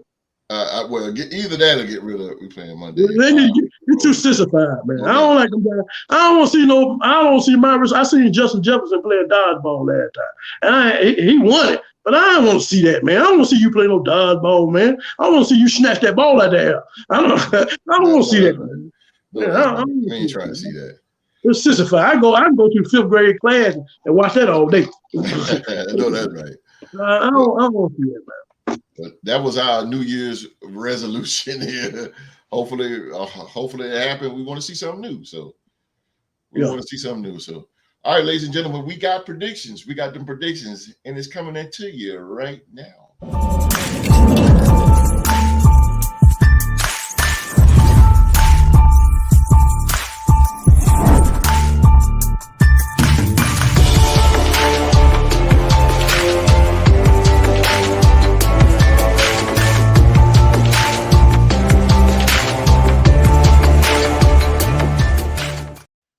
All right, man. This is week 17 NFL predictions. Got 2 more predictions left. This one and next week. This one here is week 17 NFL prediction, and this time. This is the last prediction for 2023, though, baby. Yes, sir. Last one for 2023. And this time, the host is in. Oh. Oh. I can't. Don't do that. Watch out, Mark. Watch out, Mark. We got competition in the house. Hell no. Watch out, Mark. No. Mark, he trying to do us in, Mark. See? You sat back all these weeks. Hey, y'all got all these championship belts. I want a belt too.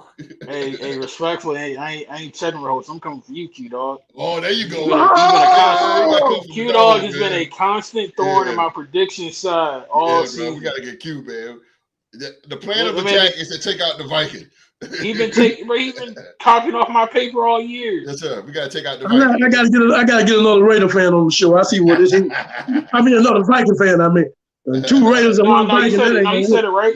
You want to be a Raider fan. You want to come to a team that wants a championship. Nah, bro. Well, let's start this thing off, man. I'm gonna jump in and we're gonna get through it real quick here. First game of the season here. I'm tripping. First game. I know, right? You ain't kidding. Start over. First game of week 17. Of course, you know the Jets over the Browns. The Browns over the Jets. I'm sorry. Next game we have. This is going on here. The Detroit Lions, the new NFC North Division champion, Detroit Lions. Ooh. They go to AT&T Stadium to take on the Dallas Cowboys.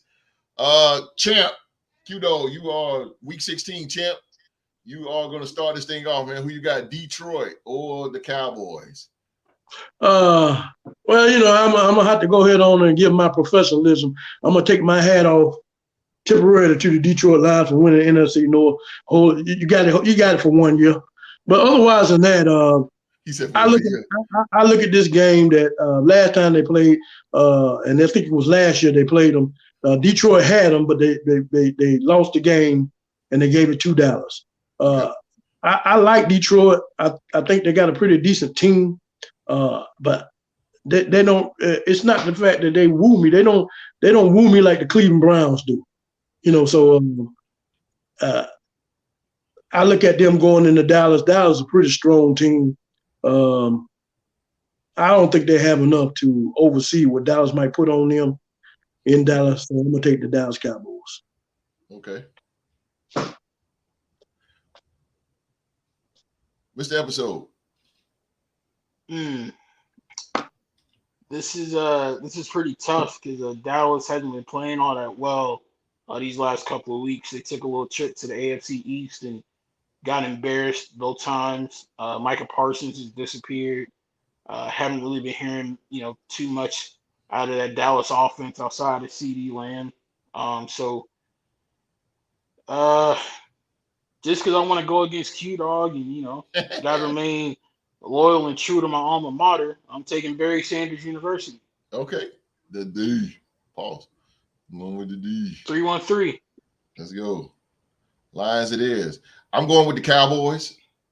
I'm going to go with the Cowboys because Cowboys is right now they're on some desperation. Detroit is already in. They got their division. They're good. They're safe. And they're probably going to play. They're going to sit most of their starters anyway. And again, Dallas plays good at home. They get a lot of home cooking as well. I'm going to roll the Cowboys too. Next game we have the Miami Dolphins. This is going to be a good one. The Miami Dolphins as they take on the red hot best team in the NFL, the Baltimore Ravens. Let's go back and miss the episode. The Dolphins or the Ravens? Well, first off, I just want to say crowning Baltimore the best team in the NFL feels disrespectful to me.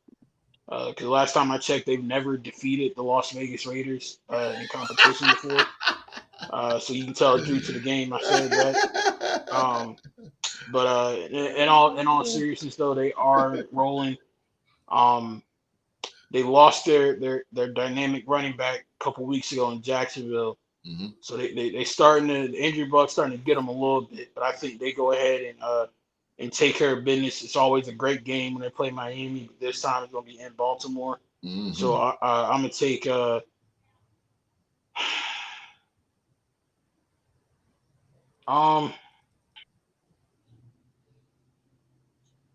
because my mans are getting torched every time I watch them play. Mr. Marlon Humphrey from the University of Alabama. I'm gonna go Tyreek Hill in the Dolphins to get the upset. Oh, I think Marlon Humphrey is the weak link in the chain. He gets torched multiple times by Jalen He Waddle does. or He Tyreek does. Hill. So yeah, he get toasted a lot. That's a fact. That's a fact. I'm going upset. Okay, I'm gonna roll. I'm gonna go with the Ravens, man. Of course, man. I got to go with the Ravens. They're gonna defend their home. Again, a team that's safe, but you know, Harbaugh's a fighter. He gonna go. Well, technically, they ain't safe. They still have a lot to play for because Well, they can't afford. Well, yeah, but they're trying to get the number 1 seed host. That's what they're still playing for. Okay, so that makes it even more sweeter. Then I'm gonna go with Baltimore on this one. I think Baltimore is more physical than the Miami Dolphins. Now you got cat and mouse game here. The Ravens defense is more physical, but the Dolphins offense is more fast and explosive. So I'm going to go with the more aggressive one at home, which is the Baltimore Ravens. The dog, who you got there? The Dolphins or the Ravens? I'm gonna go with the Ravens on this one, being that I think it's more of the weather conditions. Miami is a fast track team. I think up there, I don't know what the type of weather is, but it's not going to be pleasant. That being said, I think the Dolphins, which they like to light the scoreboard up, that won't happen for them. I think they'll show a little bit of that fast speed offense, but they won't be on the high echelon on that fast speed offense. I like Baltimore and the reason that they play both sides of the ball, the way they play, went out all the way to travel to the other side of the country to play the 49ers on Christmas Day and did what they did. They were just total a well-oiled machine. So that being said, we're itching toward the playoffs. This more like this really like a playoff game. So we're going to look at who, they're both going to be in. We know that, but we're going to look at who is the better playoff team to me. And both of them want to showcase that. Like Mark said, they still got a lot of implications to pay for. But that being said, I think it kind of boils. The weather conditions will slow Miami down just a little tad, not as much. I don't think they're going to light it up like they normally do. But I think why is there still a notch against the Dolphins if they can't play in bad weather? I mean, they went up to New England in bad conditions and won. They went into Buffalo in the snow twice last year and almost won both of those games. Yeah, so, I'm not saying that they can't play, but they won't light it up like they what they want to do, what they do. You know, they like that. It's gonna be 50 degrees. It's gonna be 50 degrees. 50 degrees and sunny. Okay, but I get what you're saying. 75 degrees and 50 degrees is totally different. So I get where you're coming from with that. Yeah, but what I'm saying generally, I think that the way they play Christmas Day, if they continue to play like that, I mean, it's gonna be tough to beat. And I'm not knocking Baltimore if you want to make that argument. I just don't understand why people are still trying to use the whole weather as a handicap excuse for Miami when I'm not saying it's a handicap. They will score, but they won't do it like they normally do in the type of weather that they do. They'll hang in there, they'll be in there and all this stuff like that. But to blow teams out, to hit that track field like the way they do in that type of weather that they like, that won't happen. But what I'm saying is that they did it to New York on Thanksgiving. I mean, not Thanksgiving, Black Friday. Man, that was cold. It was cloudy. That's that New England game is cold, boy. I just don't get people trying to use the weather as a reason to knock them. I think that argument shouldn't be valid with them anymore. Yeah, I agree. And what he's saying, it just plays a factor. It plays a factor, not a determination, but it plays a major factor. But nowadays, I'm pretty sure nowadays, man, they got to play Buffalo twice a year. So I know they get accustomed to that. Tariq Hill, man, he played Kansas City, cold as hell in Kansas City. So I mean, yeah, Ramsey. I'm gonna take the Ravens on that. Baltimore it is. Okay. All right. Next. Yeah, you in the boat by yourself, brother. Next game here. Well, we all about to get back in the same boat. Next game, we got an AFC East Division game. The New England Patriots. Oh boy, they go to Highmark to take on the Buffalo Bills. I started off. I'm going to roll with the Bills. Bills trying to make the playoffs. Again, here comes physicality, and New England Patriots. This is a Josh Allen game. Josh Allen's going to go berserk. This is going to, to me, I think it's going to be a blowout. This is going to be a blowout. I can see it, man. 28-0 at half. I'm going to go with the Buffalo Bills. OG. This is a divisional game, right? Yes, sir. Okay, you know how I feel about divisional games. I'm really mad about the record. Mm-hmm. I think New England gonna come in there and play them pretty tough because it's divisional. You know what I'm saying? And that being said, but the Bills is trying to make the playoffs. They're at home. New England Patriots ain't the same team like they used to be. They're steadily snowballing. So I'm gonna take the Bills on this one. Buffalo it is. Mr. Episode. I don't say this with a lot of confidence, but I'll take the Bills. I think people don't need to sleep on New England because, combination of two things. A, they've been playing slightly better under Bailey Zappi than they were with Mac Jones. Like, they've been consistently putting up some points.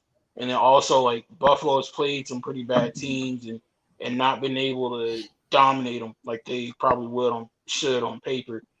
Prime example, when they played the Chargers the other week, that was a game they should have been, light years ahead of Los Angeles, but they barely beat them. So, and I think they can be had, but I think that eventually they'll pull away from New England. So, very non-confidently, I'll take the Bills. I feel you. I can hear it in your voice. I can definitely hear that. Next game, we got two bad teams, but kind of more momentum state here. The Atlanta Falcons, they go to Soldier Field to take on the Chicago Bears. I'm gonna roll with Chicago, man. I like Chicago's offense last game, man, and hell, why not? I like that running back Herbert. I like that dude. He's a workhorse. I like him. Atlanta's run defense is 20. I forgot. It's not that good. But yeah, I'm gonna roll with the Bears. I don't see too much of a high-scoring game in this one. Yeah, I'm definitely gonna roll with the Bears. And now the weather takes a factor in this because we all know that Soldierville right now in this present day is very, very cold. Right, Mark? As you go look that up. Soldier Field is very, very cold, and the Falcons used to playing in a dome. So I mean, but right now both teams. What's the team? Oh boy, it's 39 degrees right now. Jesus Christ! And they're calling for snow tomorrow. Jesus, here we go. See what I'm saying? Can the Falcons do it? They have the players and the talent, but Chicago is built for this. For an inch of snow to fall in Chicago tomorrow. Chicago, the Bears are built for this, and the fans is built for this. They're gonna have the fans behind them. Give me the Bears all day. OG. I'm gonna take the Bears too because the Bears been playing tough at home. A lot of teams. Yes, they have. They've been playing tough. Atlanta, that's that division they in is weak, terrible division. Yes, sir. So, that's the only reason why we're really, really talking about Atlanta because really the division they haven't really been a dominant team. Yes, sir. But I think they'll play good, but I think it'll be Chicago in the end. So give me Chicago. Yeah, I hear you on that one, Mr. Episode. I'm just flabbergasted at the disrespect that Q-Dog just showed the NFC South, calling it a weak division. Sir, are you saying that because the great Baker Mayfield defeated your Minnesota Vikings earlier this season? Is that why you're saying that? I mean, the division itself, the Tampa Bay Bucks don't got nobody there that can really challenge them. So the division is weak. I mean, he's winning. I like Baker Mayfield, you know what I'm saying? He's resilient, but the division itself, you don't have nobody there that can challenge him. Yeah, Carolina makes it worse. Carolina makes it worse. Folks said they're about to NFC I see you get tongue-tongued on it. You understand? You must agree, right? There's nobody in that division can challenge. No, Carolina makes it worse, and New Orleans makes it worse because New Orleans has a better team, and New Orleans is projected to be the division leaders, but they trash too. So that makes it even worse in that division. I just think it's the new version of the NFC North. It's about Baker. Baker Mayfield's pretty good. I like Baker Mayfield. He's pretty good. Yeah, he's pretty good. I can't take that away from him. Yeah, you can't take it away. He balling out this year. He balling out. That's my guy. You know he balling out this year. You gotta give him his flowers. He's doing his thing. I gotta stick up for my guy number 6. No, he's doing the damn thing. He gonna fight. He a fighter now. He gonna fight. That play action he do is beautiful. Man, he the best at it, man. Him and Evans hooking up like hell. Yeah, man. I like that play action he do. Baker Mayfield, man, that boy can run. He can throw the ball. Ball on the run. He throw the ball like I want my quarterback to throw. I want that ball to be on a tight rope. He throws it like had Baker Mayfield. What? You could have had Baker Mayfield. You ain't want him. Oh man, let's move on. Let's move on. I will take the Bears in this one because I don't know what to make. I don't know what to make. I don't know what to make out of Atlanta right now. They keep changing quarterbacks. Thank you. They have one of the best tight ends and wide receiver groups in the NFL. They aren't using them. Yeah. Bijan Robinson's disappeared. So yes, he has. I think Coach Smith is coaching for his job at this point. Yeah. And the Bears kind of have like nothing to lose because again, if whether they win or lose, they still gonna have that number 1 overall pick thanks to Carolina. So I'm gonna take the Bears and a resurging Justin Fields. Okay. The next game, man, we have an AFC South division game, and that will be the Tennessee Titans. They take on the Houston Texans here. Let's go to the OG. Tennessee or the Texans? Oh man, we know how CJ Stroud and the boys is doing. He's amazing us. Mm-hmm. You're gonna get that roar all day long. Yeah, and Tennessee. We got the duel of the 2 young quarterbacks that we talked about earlier. Mm-hmm. In this division, and who's going to outduel who? That's what it boils down to. Mm-hmm. They'll be playing in the dome, so the ball will be moving. Mm-hmm. It depends on who defense is going to show up. Yes, sir. And, I got to go with Houston on this one. It'll be a tight one. But Houston gonna win this game. Okay, Houston Texans, Mr. Episode. It's nice to see that both Will Levis and CJ Stroud are back in the lineups for this game, especially if you're a Titans fan. I think that too. That offense on hitting on nothing with Tannehill back in there last week. Sure would. Q-Dog copied off my paper again. I'm hoping that Houston can have a bounce back game. They've had a couple of duds this season. Like when they played Baltimore and when they played the Jets, where CJ got hurt. Mm-hmm. But I'm hoping that this isn't one of those games. I hope they come out swinging, right out of the gate and kind of put the pressure on Tennessee to keep up with them. So I'm gonna roll with CJ and the Texans. Mm-hmm. Okay. I'm gonna copy off your paper too. I'm gonna go with the Texans too because right now the Texans still have hope for the playoff. They're 8-7. They still got hope for that that playoff and that division. With Jacksonville being 8-7 as well. Tennessee right now they're 5-10. The momentum is gone. They don't even know who's going to be their quarterback. They don't even know if Derrick Henry's going to return. So right now they're kind of up in shambles right now. Houston is going to be trying to survive. They're trying to make that division and make the playoffs. I can see sheer desperation from Houston. Give me Houston Texans all day long. Next game we got the Las Vegas Raiders. We travel to Lucas Oil Stadium to take on the Indianapolis Colts. OG, you got us or the little bitty ponies? Indianapolis Colts. Looking at the Raiders, how they played Christmas Day, I know that was division rivalry. Maybe they got up for them. You know what I'm saying? These two teams entirely don't like each other, so I know they got up for to play them and play the way they played. I'm thinking that they're gonna carry that momentum to the Lucas Oil Stadium. The Colts is the kind of team that they really don't woo you or whatever, but they stay competitive in games.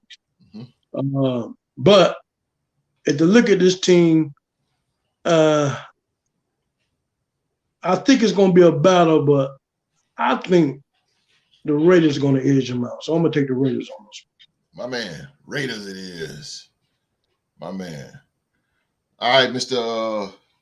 Episode, what's the game plan here against these Colts? It's funny, now Q-Dog wants to give us our respect and pay us our just due. After we shut down that Minnesota offense. He said just this game. Now Q-Dog been rooting for us off and on all season. He don't want to admit it. He a closet Raider fan. It's okay. Depending on who you play, man. But this is going to be an interesting game because the Colts are already hyped up for it. They dubbed this Raiders Week. We've had some entanglements with them the last couple of years where both of us are in a hunt for the playoffs and one of us knocked the other one out of it. So it's going to be pretty cool to see what happens. I believe in Coach Pierce. I think we keep the momentum going. But I have to admit I'm concerned a little bit just because, we got away with it against a team with a good barbecue, but we cannot go 3 quarters or, in the case with Q-Dog, an entire game without any type of production whatsoever from our offense. Whether it's Amir White carrying the ball or, Devontae Adams showing why he's a former 99 overall in Madden. Somebody has to step up on offense and make some plays. The play calling's got to be better. Get your quarterback in a rhythm. Don't try to drown out the offense, just run after run after run. Like you and I talked about it, host, like calling a run on 3rd and 7 was just kind of a head scratcher. In my opinion. I know Antonio Pierce is going to have the defense fired up. That's not going to be a question. So if we can get the defense fired up and Jack Jones can pick off former Eagle Gardner Minshew a couple of times, that might help. But I'm primarily hitching this win on the offense got to score at least 1 touchdown, at least, to try to keep us in this game. So, of course, I ain't never scared. I'm going my beloved silver and black. Yeah. I think Antonio Pierce locks up the head coaching job this one. Oh yeah. And I agree with you. The game plan coming into Lucas Oil is we have to score on offense. We can't sit around and wait for the defense is going to do they're going to do their job. We can't sit and wait on the defense and wait on fumbles and interceptions. We can't do that. We got to score. We got to. Aiden O'Connell really has to step up this game right here. This is big. The Indianapolis Colts are not going to lay down for us. They are a tough team. And when Gardner Minshew get rolling, he gets rolling. And once that crowd they for some reason, that guy's a popular guy. And when he gets rolling, that crowd get behind him, and he gets fired up, man. And we got a decent defense, but hey, man, that momentum is something else. It can be a major swing. I agree. We got to score more on offense. Hopefully, this should be a breakout game for Devontae because their secondary is not that good. So now, hopefully, man, Aiden O'Connell can grasp a couple of passes. If the offense can put up 21, I think we'll be okay. That'll be a safe. We can say that's a safe ground for us, 21 points, and then we keep them under 10 at least. Make them kick field goals. If we do that, we can win the game. So, of course, I'm going with the Raider Nation. Going with the Raider Nation, baby. Next game, we got the Carolina Panthers. Charlotte, that way. The Carolina Panthers, they go to the bank to take on the Jacksonville Jaguars. I started off. Why not? Jacksonville all day. Again, another team that's surviving, competing with the Houston Texans right now, 8-7, and the Colts. That AFC South is a little bit. It can go any way, except for the Titans. They're gone. Yeah, Jacksonville run a mock over Carolina. Carolina just need to just wipe this season away, put this in their rearview mirror, go back to the draft in the offseason and bring some more people in. Just forget about this. But definitely give me Jacksonville on this one right here. What you got, OG? I know it's getting towards the end of the year. A lot of teams that's not going to be in playoff contention and losing records, but they want to play for pride. So I think they're going to come down there and they're going to surprise some people. They're going to play with pride. They almost beat Green Bay last week at home, but I don't know if that travels with them. Mm-hmm. And so they will play. I don't know if they will be as competitive as they were when they played Green Bay. But they will be playing for pride. Jacksonville playing for playoff. Yes, so, so that being said, I'm going to take Jacksonville. Mm-hmm. Mr. Episode. I'm going to completely shock the world. I'm taking the home team, the team that resides in the same state that I do. I'm going to take Carolina to get the upset here. Trevor Lawrence is out. Christian Kirk is out. Zay Jones is out. That's true. Travis Etienne has disappeared the last couple of weeks on offense. Yeah, kidding.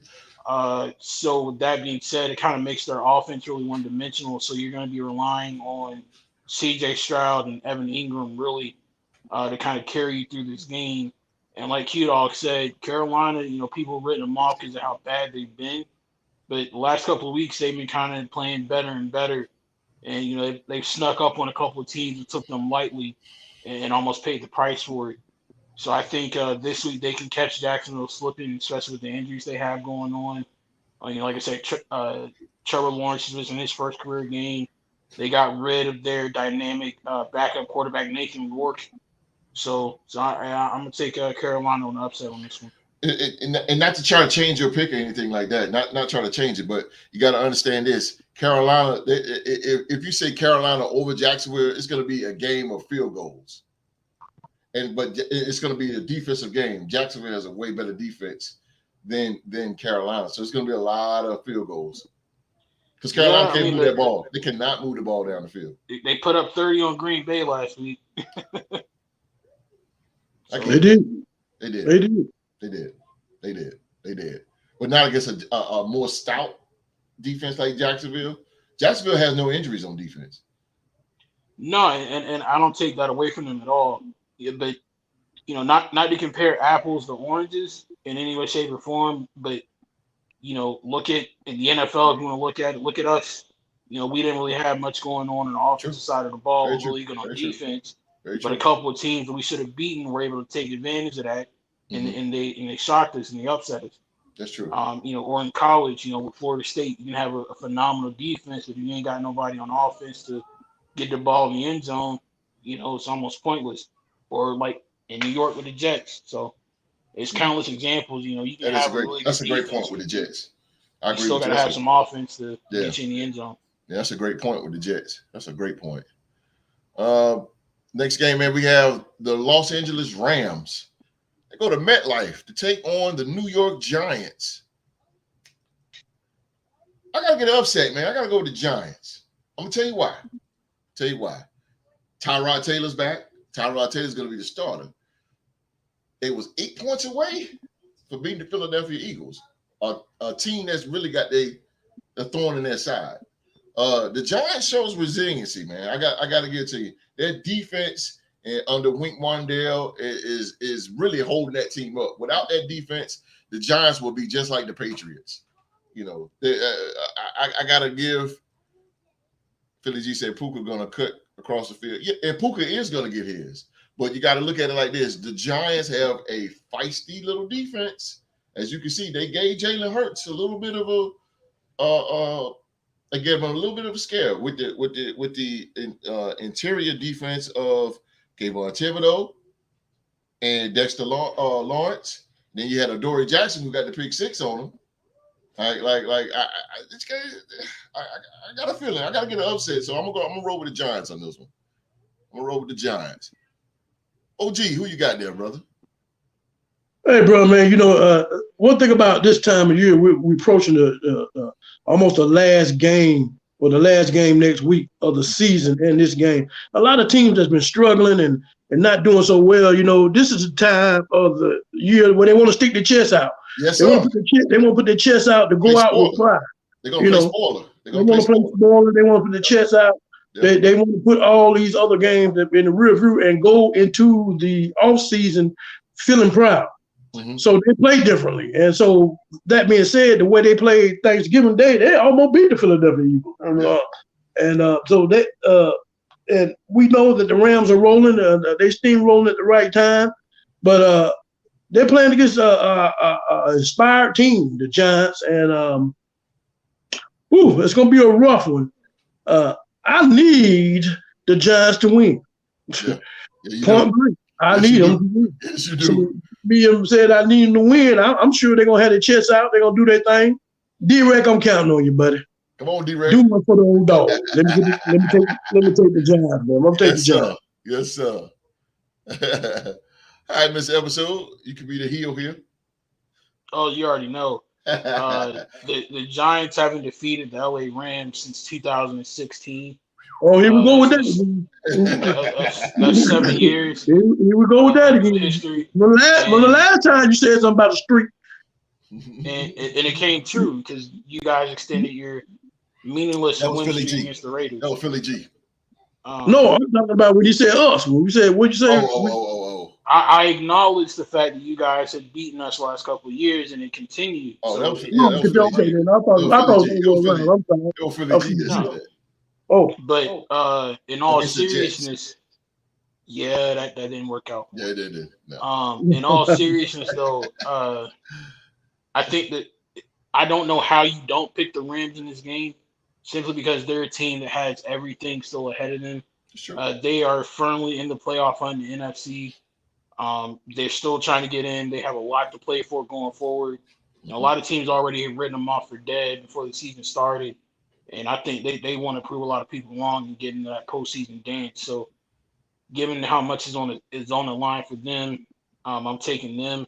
And then not to mention, between Puka Nacua and Cooper Kupp, pick your poison. So I'm definitely taking the Rams all day long on this one. I couldn't choose the Giants even if my life was on the line. Yeah, I understand. You can't be wrong.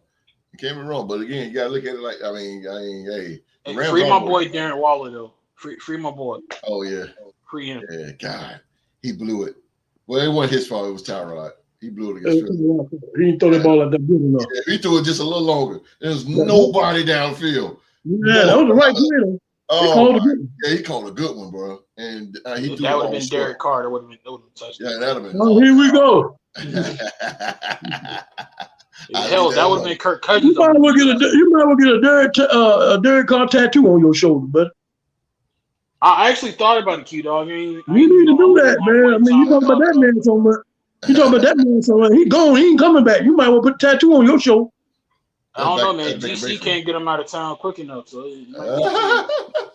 shout out to the flyest man in the land, GC.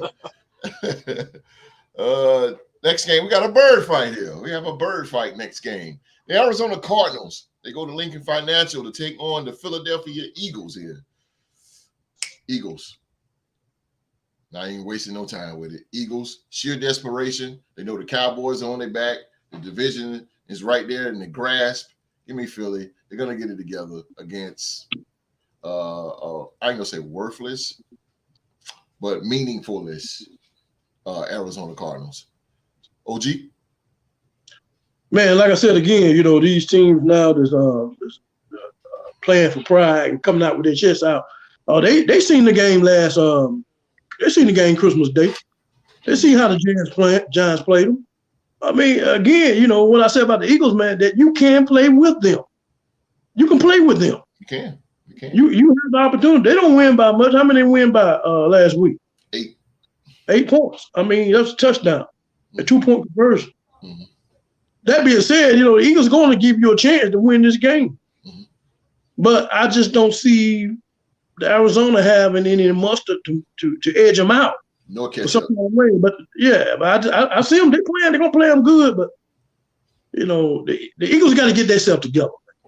They really do. I mean, the way they playing, there's no way the Giants supposed to. The way y'all they jumped on them early, but they let them come back. Yes. Defense got holes in it like Swiss cheese, baby. Somewhere. Yep. They do.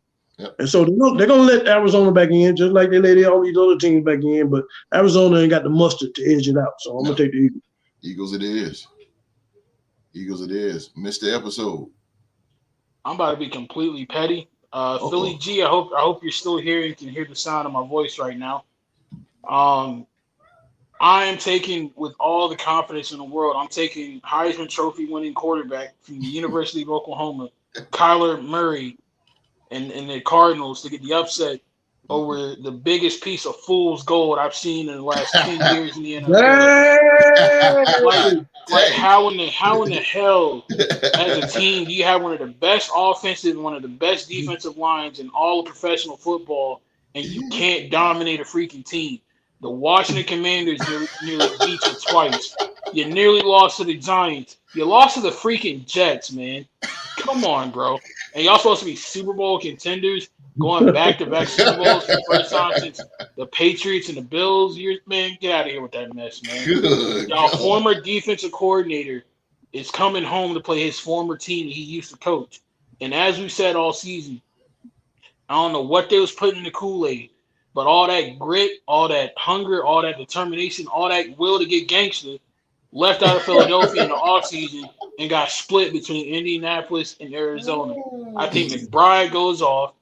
The Eagles' defense sucks. They can't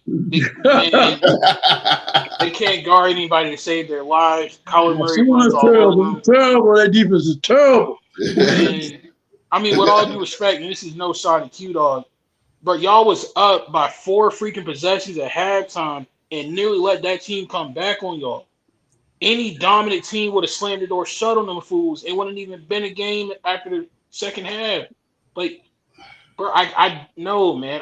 I have absolutely no faith in the Eagles. They're going to make the playoffs because of the division that they play in. They're going to play Tampa Bay in the first round and get embarrassed and kicked out of there. Hey, man. Damn. Hey, I'll happily keep that same energy regardless, Luigi. You know this. And even you got to admit, bro, y'all have not been nearly as good as y'all should have been this season. Like, for real. They play Slade. Where's he been at? That man been on vacation, like treating the regular season like it's the Pro Bowl. I mean, come on, man. God, like, not even Hassan Reddick is showing up. You messing up talking about Darius Slay. He gonna get why he coming at you, baby. I really should have won 11 games. With Josh McDumbass as head coach, he tripping. Nah, bro. Like, seriously, what excuse do the Eagles have to be this freaking bad this season, bro? You guys are the equivalent of the 2020 Pittsburgh Steelers, one of the worst teams in football, despite what the record says about you. Like, come on. You did good till you mentioned Darius Slay. You cannot do that to Philly G. He don't play that. Even Philly G has to admit, Big Play Slay ain't did diddly poo squat this season. Hell, the Patriots made him a run for their money. The freaking New England Patriots, man. What are we talking about here? Come on, man. Damn. You almost got beat by Tommy DeVito. Hey. He was third string. He the third string, man. Yeah, goddamn 8th string. Man, get out of here, bro. Lordy. Yeah, they got problems in Philadelphia, man. I don't see them. It ain't sunny. They have no testicular fortitude, Q-Dog. That's their problem. Nobody on that team has any balls. Like, if somebody got to say it, they have absolutely no testicular fortitude. Oh, you hit below the belt. You hit that big A. Yeah, I hear, bro. I'm questioning if there's any men in Philadelphia right now. Like, do all the men that play sports in Philadelphia play for the 76ers or the Phillies? Like, come on, bro. Show some fight. Show some hunger. Something. Get up off the couch, man. They got a bunch of little boys on the team, you say? There's no team. There's no cohesion. There's no fight. There's no hunger. It's just a mess. Like, there's literally nothing that the Eagles do right that I feel like you can hang your hat on if you're an Eagles fan outside of the brotherly sub. What about AJ Brown, man? What about AJ Brown? That man is so up and down, it don't make sense. 1 minute he good, 1 minute he not. 1 minute he playing nice, 1 minute he got an attitude young with the quarterback. The quarterback don't even know how to lead the damn team. Like, according to him, he's the best receiver in the league, man. No. God. You, in order for you to be considered the best receiver in the league, in my humble opinion, you got to be a DeAndre Hopkins or Larry Fitzgerald type. No matter who's back there under center playing quarterback, you still gonna get off and still get yours. That's the mark of one of the best wide receivers. That's every game, right? And that's every game. You ever seen Larry Fitzgerald have an off day? No. When D Hop was down there in Houston with that constant carousel of quarterbacks, did he ever have an off day? Nope. And Philly G, I'm just telling you this, but I love you. But this is something that's got to be said, bro. But the G ain't trying to hear that, man. Shots is fired up in him. That's just Philly G. He's a diehard Eagles fan, and I love that about him. Right. But Philly G get more fired up for that than that team does. Like, come on now. Nah. Two of the best wide receivers? Nah. Devontae be going ghost because AJ Brown and his D were behind got to get the ball all the time.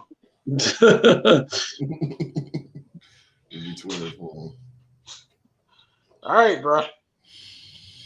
Getting hot up here. Hey, you did all right till you said something about Darius Slay. The post started coming in. You talking about Darius Slay, bro? That's the shutdown point. That man is the defensive back equivalent of Albert Hainsworth, man. Just straight disappeared. Ain't doing nothing. He's like Byron Maxwell when he left. He said Hainsworth came from the Skins and went to the Titans, didn't he? Damn. Other way around, you dog. He went from the Titans to Washington. Albert Hainsworth. The Titans. Yeah, I remember him. He took the money bag. He got that bag, baby. Damn, that's terrible. Hainsworth. Good Lord. That was a low blow, man. Yeah. He said Slade is number. He said he shut down a corner, Deion Sanders style, baby. No. When you have Juju Smith-Schuster and the Patriots offense going off on you, bro, you ain't shutting down nothing. No. That corner Philly G. You see when you said something about Slay. Look why my post started firing him. He ain't sitting on that one. You did all right. You be sitting on this L come Monday, so it's all good. Well, we got a wow. Wow. Put the towel on. That's how you do your friend-in-law. That's how you do your best friend-in-law, man. Somebody got to keep it straight with him, man. Somebody got to. I'm being so for real when I say this. Like, where is the passionate will to dominate your opponent in Philadelphia, bro? They don't have it. They're winning games. I give them credit, but you're supposed to be one of the best teams in the league, bro. You're supposed to dominate these fools, man. Yeah, they're supposed to be putting that San Francisco on them, but once San Francisco let them know who it is, then that's it. But you said they ain't got no. You said they ain't got no ball. They don't. I have not seen any type of testicular fortitude from anybody. That's wrong to say the team ain't got no balls now. It's the truth, man. Carolina got more heart than them. Damn. And I hope Shane Steichen or whatever his name is up there in Philadelphia, wherever their head coach is, I hope he get this clip and he play it for that entire team. Fletcher Cox, I'm talking to you. Jordan Davis, I'm talking to you. Devontae, DeAndre, all y'all. Grow some balls, man. Get out here and put your foot on somebody's neck, man. Ladies and gentlemen, Mark has risen. Hey, he said grow some balls. Gorillas. I hate seeing that, man. Like you in the NFL. So you trying to say they got named players, but they ain't got no balls? They like that 2010 Dream Team with Vince Young and Nadia Asamoah and them boys. Oh. All this hype, and they get to the regular season and don't do nothing. Nothing. Oh God. Damn, boy, you hitting below the belt today. Yeah, well, I guess it ain't gonna be no Fly Eagles fly then. It's gonna be Cry Eagles cry on the road to misery. Well, I was just gonna move on to the next game. Oh, this is gonna true. Philly better not show back up. You gonna put it on. Yeah, next week gonna be on. Yeah, it's gonna be on. Oh boy. But if it go the other way around, Mark, get your crow repeller. Yeah. Even if they win that game, Q-Dog, I guarantee you it'll be a one possession game. Philadelphia ain't got it in them to beat no team by no 2 or 3 touchdowns. Right. They can't stomp a team out. Boy, you better hope, Mark. I'm telling you, come Tuesday, I'm gonna be here. And I tell you, if it don't go your way, he gonna put it on. I'll be happy to be proven wrong because Sweet baby Ray. At least if I'm proven wrong with this game, it'll be a benefit to my best friend-in-law because now he can be like, yeah, see my team getting fired up right before the playoffs, which is what you need. You want to go into the playoffs with some momentum. So it'll benefit Philly G if the head coach plays this clip for the team because somebody on that team got to step up. If not, man, Arizona gonna catch them slipping. They gonna come with that fire. You trying to say Jalen Hurts ain't got no balls? No, bro. Obviously not because you can't get the team together. But that would have been Derek Carr in that locker room, and this team would have been fired up week 1. Or Antonio Pierce would have been in that locker room. That team would have been playing with so much fire and passion. Max Crosby. I mean, the list goes on. You can't say that. You can't say that y'all record ain't the same. No, you can't be saying all these Raider things. Bro, and we just put 63 on the Chargers. We just dominated the Chiefs on Christmas Day. So what I'm trying to say, you're trying to say that y'all can dominate and do what you say, but they can't. But they got a better record than y'all though. Because they didn't have Josh McDumas as a head coach. You put Josh McDumas on the 07 Patriots, they going winless. And I mean that wholeheartedly. So you're trying to say y'all a better team than the Eagles right now. Right now. Yeah, last time we was on the field, who won that game? The last time they came to Las Vegas, who won that game? He said Jalen Hurts got more balls than dirt, especially in cold games. We led the team to a Super Bowl, bro. Did Derek do the same? You only got to the Super Bowl because the other team didn't have a quarterback to play. You only got to the Super Bowl because you had the Giants in the first game of the playoffs. You good, Philly G. You good. What are we talking about, bro? Come on, man. Nick Foles had a tougher road and earned his Super Bowl. Jalen Hurts man, come on, bro. Jalen Hurts going to the Super Bowl last year was like Triple H getting handed the world heavyweight title from Eric Bischoff. Come on. So what you trying to say? Jalen Hurts is not that type of quarterback that they hype him up to be. He has the potential to be, but there is no fire on that team. If you Right, but it starts with him though as the quarterback. It starts with him. If he don't get the fire's not there. They had it last year, and I don't know what happened. It's gone. Last year they were dominating fools, embarrassing them. Right. They ain't doing that this year. So now they're barely hanging on. Yeah. Again, prime example, Q-Dog. It's a night and day difference between the Eagles versus the Vikings last year and this year. Last year they dominated y'all right out of the gate, and it was never competitive. This year, y'all almost came back and beat them. Right. And the Broncos ain't beat us since 2018, Philly G. All right, bro. You said stick with your team. We're good over here. Hey, man. I'll be happy to stick with Antonio Pierce and Max Crosby. At least I know my team gonna fight when it comes time to play on Sunday. He said, you know what's best, bro. You stick with your team. Leave his team alone. Hey, He's just saying basically you hate him. That's all. I'm cheering for the Eagles multiple times this season with the exception of one game. So but how did they let you down though? That record didn't let you down. You've been cheering for them. Man, they just haven't looked like a dominant Super Bowl contending team. So you trying to say when they get in the playoffs, they ain't gonna do nothing? No, hell no. If they get Detroit or Tampa Bay in the first round, they're done. Tampa Bay will beat them. Yeah. Tampa almost beat them this year. That's what I'm saying. Like, the refs bailed Philadelphia out in Tampa Bay. Like, oh, yeah. Refs in the pocket. My bad, host. Hey, man, you got to say a team ain't got no balls, man.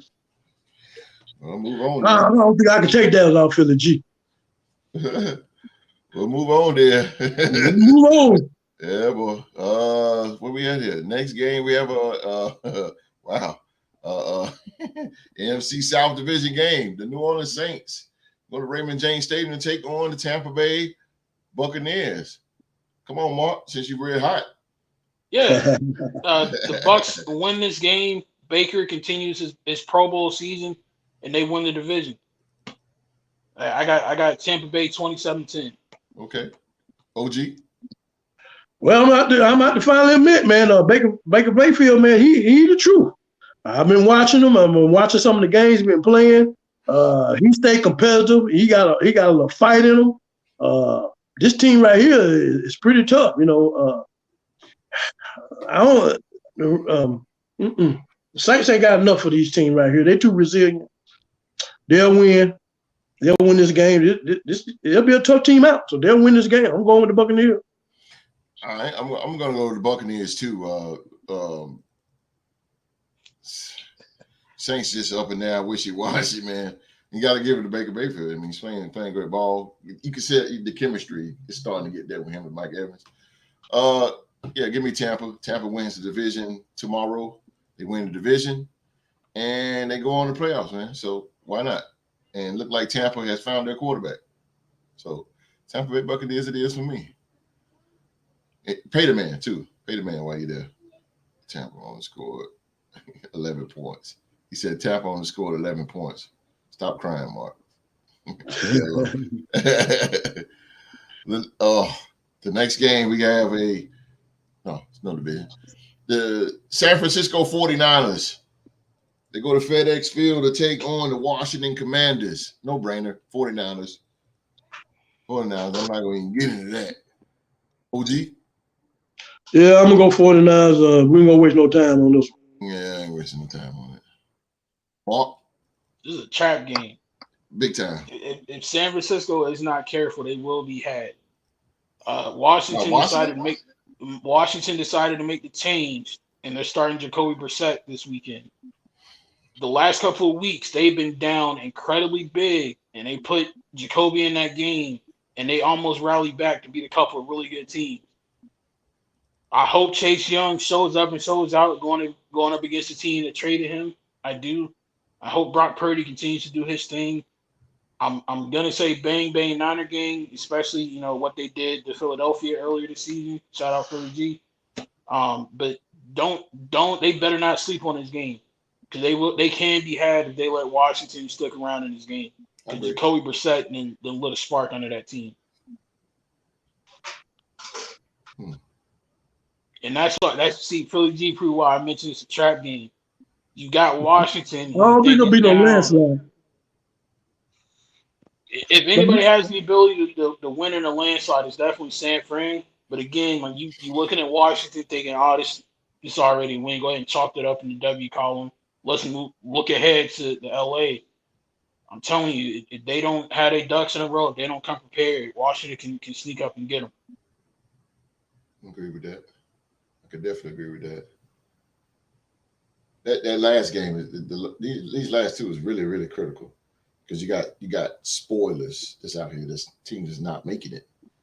Look at how many times Washington has almost played spoiler for a lot of teams this season. They spoiled Pittsburgh's run when they was 11-0. That was beautiful, wasn't it? Yeah, spoiled it. So I mean, they known for that, even though that's a different team, but still. Hey, when the Eagles were undefeated last year, who spoiled it for them? That's true. That's true. That's true. You are right about that. And speaking of Pittsburgh, we got the Pittsburgh Steelers. They go to Quest Field to take on the Seattle Seahawks. Interesting game. I would say. All right, Mark, I already know you're going to the Seahawks, but why? I am not. Sir, do you know who's starting at quarterback for the Pittsburgh Steelers? My bad. That's right. You really think I'm going to go against my college quarterback, the big dog, Mason Rudolph, who came and showed up and showed out on Christmas Eve? Come on, man. I would be foolish to go against my dog, Mason Rudolph. I feel you though.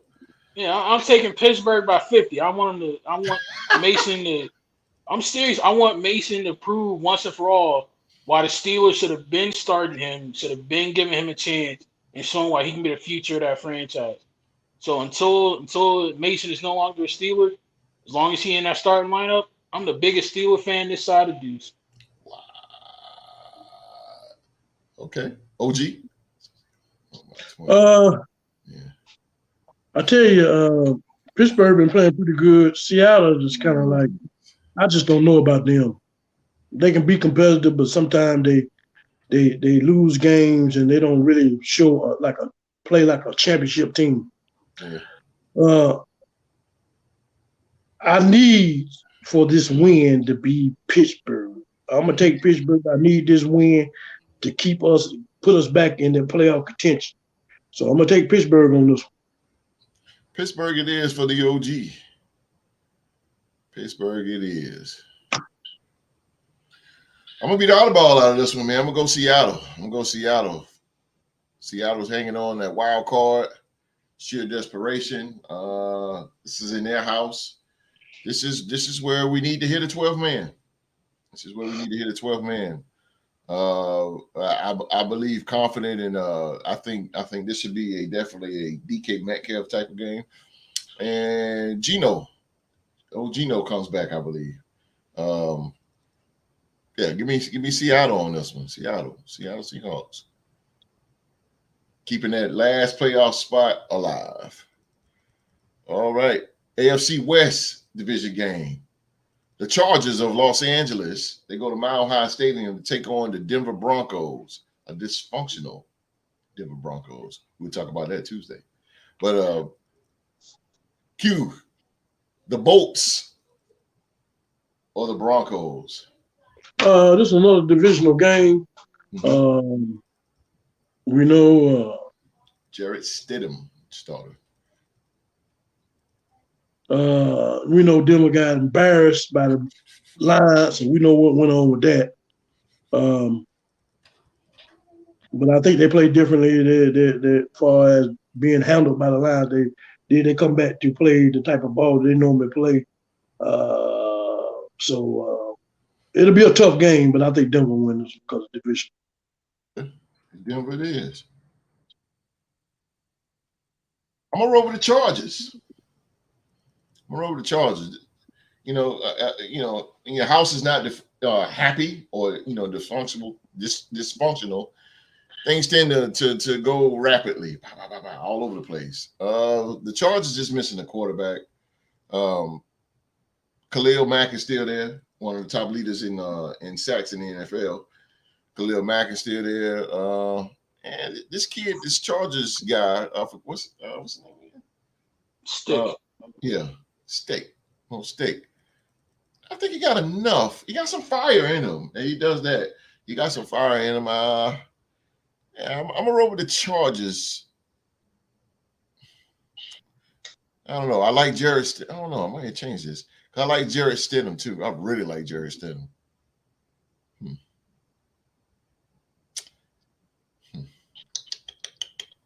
I'm gonna stay with the Chargers. I'm gonna stay with the Chargers of Los Angeles. I'm gonna go with the Chargers. Mr. Episode. I really don't know. Yeah, I don't know either. Because on the one hand, which version of the Chargers are you going to get? The one that was in Vegas a couple weeks ago, or the one that played Buffalo pretty tough the other week? That's what I said. And then also, what I'm really curious to see is how Denver is going to play in all of this. Because host, you and I know it firsthand. When you make a change like that at quarterback, especially late in the season like this, you're basically sending a message to the rest of the team, like, the hell with the season. Yeah. Russell was playing really good, and I wonder, did his teammates like him? Were they gonna, be upset like how the Raiders got upset when we parted ways with Derek Carr? Mm-hmm. So if the Broncos can get up for this game and find a reason to still be motivated, I'll take them. And I hope that they can, because Jarrett Stidham is a talented young man. I'm questioning Sean Payton like I don't know what right now. Like Dog, the previous head coach that was there before you. Russell's been playing really good, and allegedly y'all are benching him for financial reasons. Yeah. I know. You pull me back. Yeah, I know. I can feel the fire. I can feel it. Damn, I don't know what the hell Denver is doing, but nobody does. Having Jared Stidham is better than having Easton Stick. So I'll take the Pony Express. Okay, Pony Express. Pony Express it is. The next game, man, we have a rematch of last year's AFC Championship game. The Cincinnati Bengals, they go to Arrowhead to take on the Kansas City Chiefs. And I'm being nice. Kansas City Chiefs. Kansas City, here we come.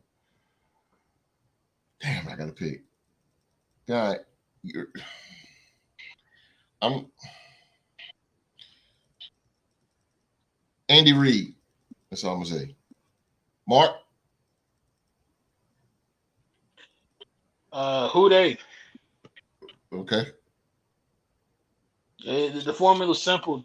You shut down Kelsey, and you run the football. You're gonna beat the Chiefs. That joke would be so funny if they lose. But I'm gonna go with the Chiefs. I'm gonna go with Chiefs. No, I'm going with Boomer Science's old team. I'm going with the Bongos. The Bongos. I think you get a heavy dose of Joe Mixon, Tyler Boyd, and the receivers make some plays, and I think that defense just shuts down 87. Okay. Q-Dog, you got the Chiefs or the Icky Shuffle? I think I'm gonna go with the Icky Shuffle because proven last week when y'all played Kansas City, but they ain't had nobody but Travis Kelce. They ain't got nobody to throw the ball to. It's nobody. They don't have dumb receiver, but I know that sometimes the ref play in with Kansas City. They want them to win. But I think Cincinnati come in as a pretty well-oiled machine, especially on offense. And the defense coming around. So I'm going to take Cincinnati. Okay. A side note, the Icky Shuffle is the greatest Geico commercial ever made. Oh, yeah. Get some cold cuts. That's the greatest TV commercial I've ever seen. That was hot. That day, everybody, all the kids were doing the Icky Shuffle back in the day, boy. Man, I play that commercial on repeat sometimes. Yeah, but that Icky Shuffle, all the kids, and Billy White shoes with the. that's the little skeet I used to use to turn them up in the club back in the day. With Afro and the platform shoes. Billy White shoes, boy. We used to do, every time I score, boy, what you talking about? Every time we score, boy, Billy White shoes. Yeah, man. It's last game of week 17 here. And it is a rival that lasts over 60 years. It is an NFC North Division game. We got the Green Bay Packers. The Green Bay Packers, and they go to U.S. Bank to take on the Minnesota Vikings. Before we get to the dog,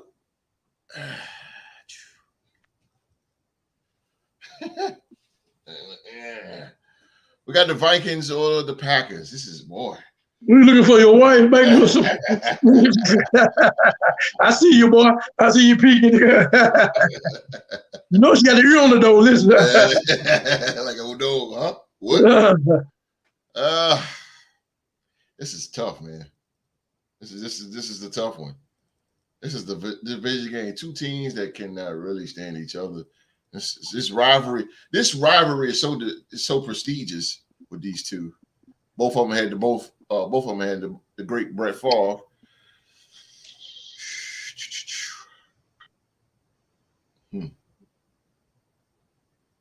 Jesus Christ. This is tough, dude. I don't know. You got Minnesota's defense.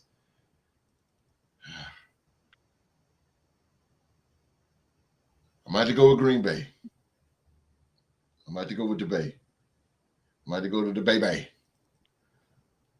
Because, you got Jared Hall that's probably going to come in. I haven't seen too much with him.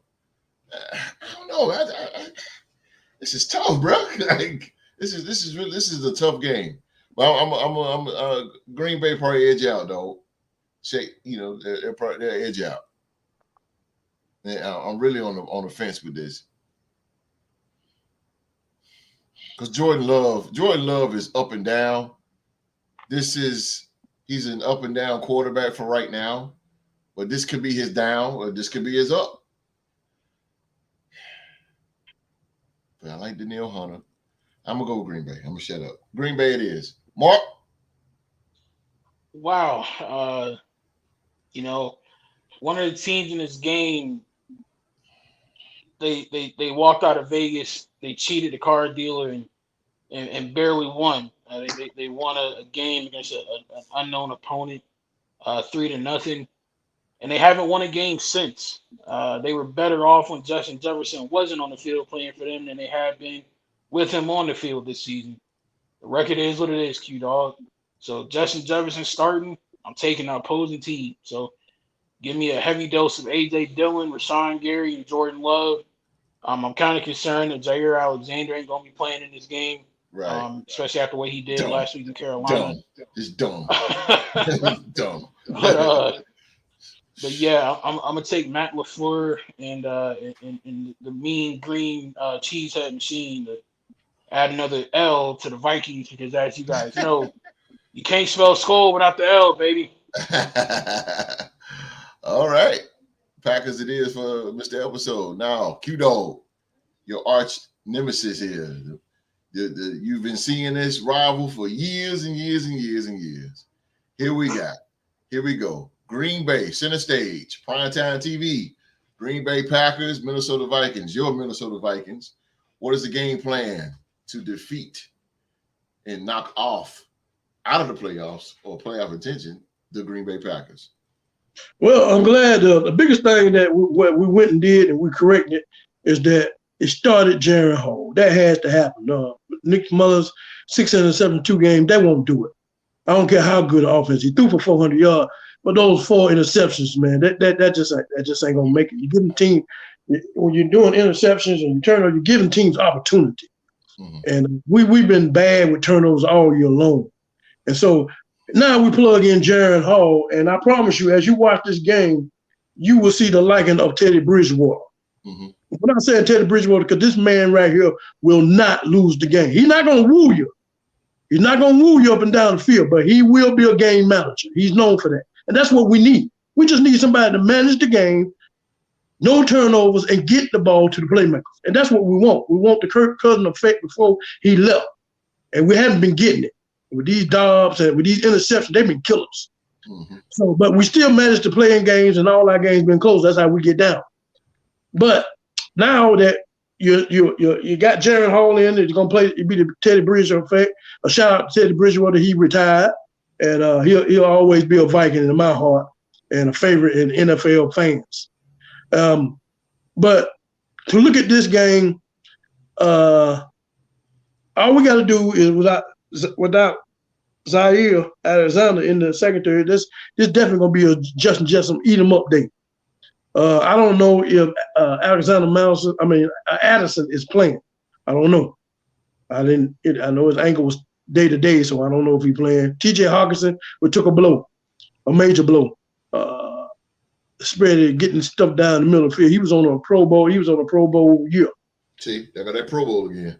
Well, that's that's what they nominate people who do have a great season. But I'm thinking that we got to win on defense.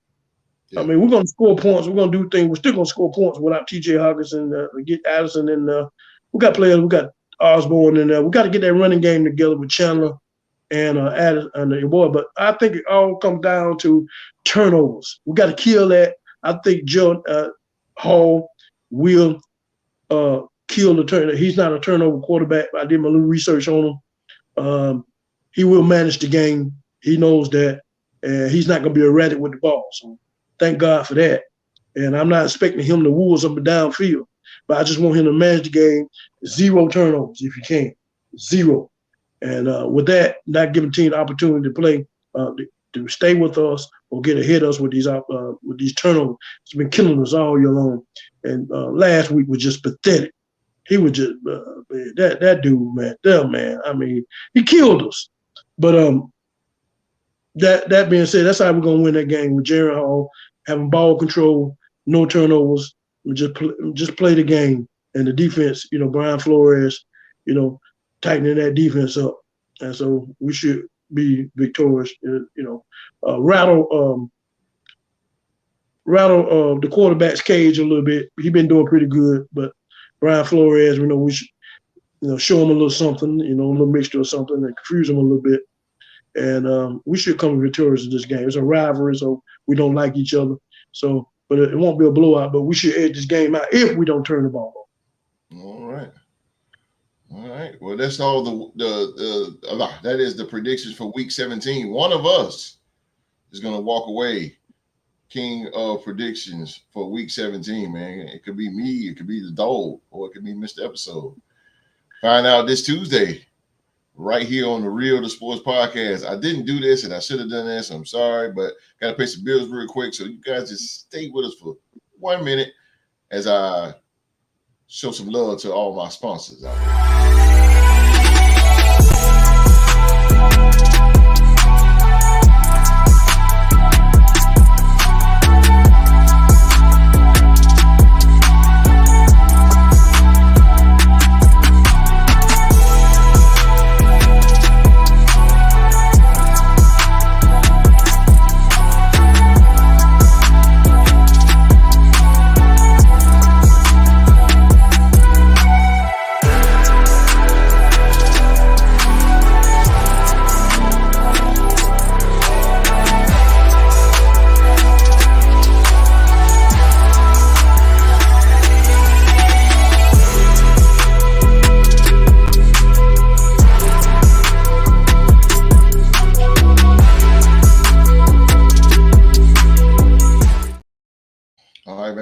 Sponsors, man, Van Powers, Fanatics, SeatGeek, Sportsline, Fantasy Sports Evo, and Amazon Music, man. We want to thank you guys for our sponsors, man, for sponsoring the Real Sports Podcast.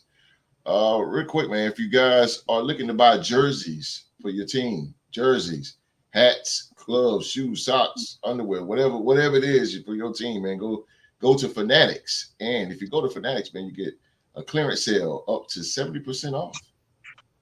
U.S. shipping on shipping on orders over $24. Just use code 24SHIP. 24SHIP. And that is also sponsored by the Real Sports Podcast.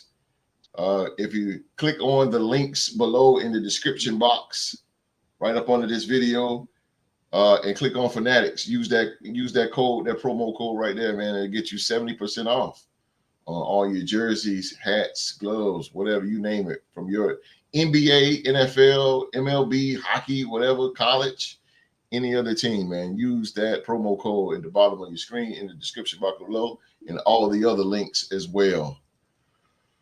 All right, man, we are about to get on up out of here. We are about to get on up out of here. Again, man, we want to thank you guys for watching another episode of the Real Sports Podcast. So that's our show for today, man. As I always say, that we thank you for watching another episode of the Real Sports Talk Show.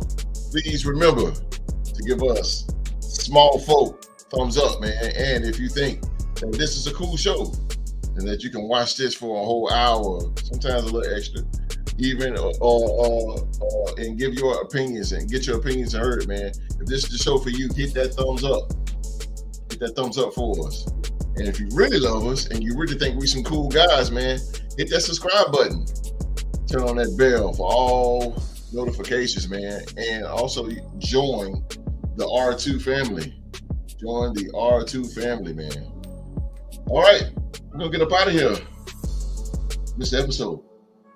Hey man, we want to thank you guys for coming out and hanging out with us on this Saturday. You could have been anywhere else in the world, but you chose to be here with us. And I just want to make an announcement on behalf of the Real Sports Podcast, on behalf of the host, the Q-Dog. When I say we truly do thank you guys for coming out, but the Real Sports Podcast will be going on an indefinite hiatus. You will not see us anymore. We will be shutting it down for the rest of 2023. And we hope to come back better than ever for you guys in 2024. But unfortunately, this is the last time you guys will see us in 2023. So we will see you guys hopefully in the future. Everybody like, what? Like, what? What? He ended the show? What? Literally, we're going on indefinite hiatus for the remainder of 2023. There's no more Real to Sports podcast while the calendar has 2023 on it. That's it, baby. That is it. Our last show for 2023. Big dog. The host retired, man. I know, right? Let it go, bro. You got him a house in Bora Bora. He good. Yeah. Oh boy, keep talking. Yeah, just like Mark said, we just want to thank y'all for tuning in today, and really just tuning in all year long for 2023. We enjoyed y'all. We enjoyed the comments in the live chat. You guys in live chat, you got to tighten up in 2024. We want to see more of you. Then give the podcast a thumbs up. Thanks, like I said, for taking your time out of your busy schedule to enjoy us. We'll see you 2024. We'll hope to see more of you as we continue this NFL season and also this playoff push for some teams to be in the NFL. But I want to shout out to you and your family. Hope everybody have a happy new year and have a prosperous new year. And I'll remember that the first thing in life, talk to God first before you do anything. And we hope to see you Tuesday, the start of 2024 season for the Real Sports Podcast. Thank you.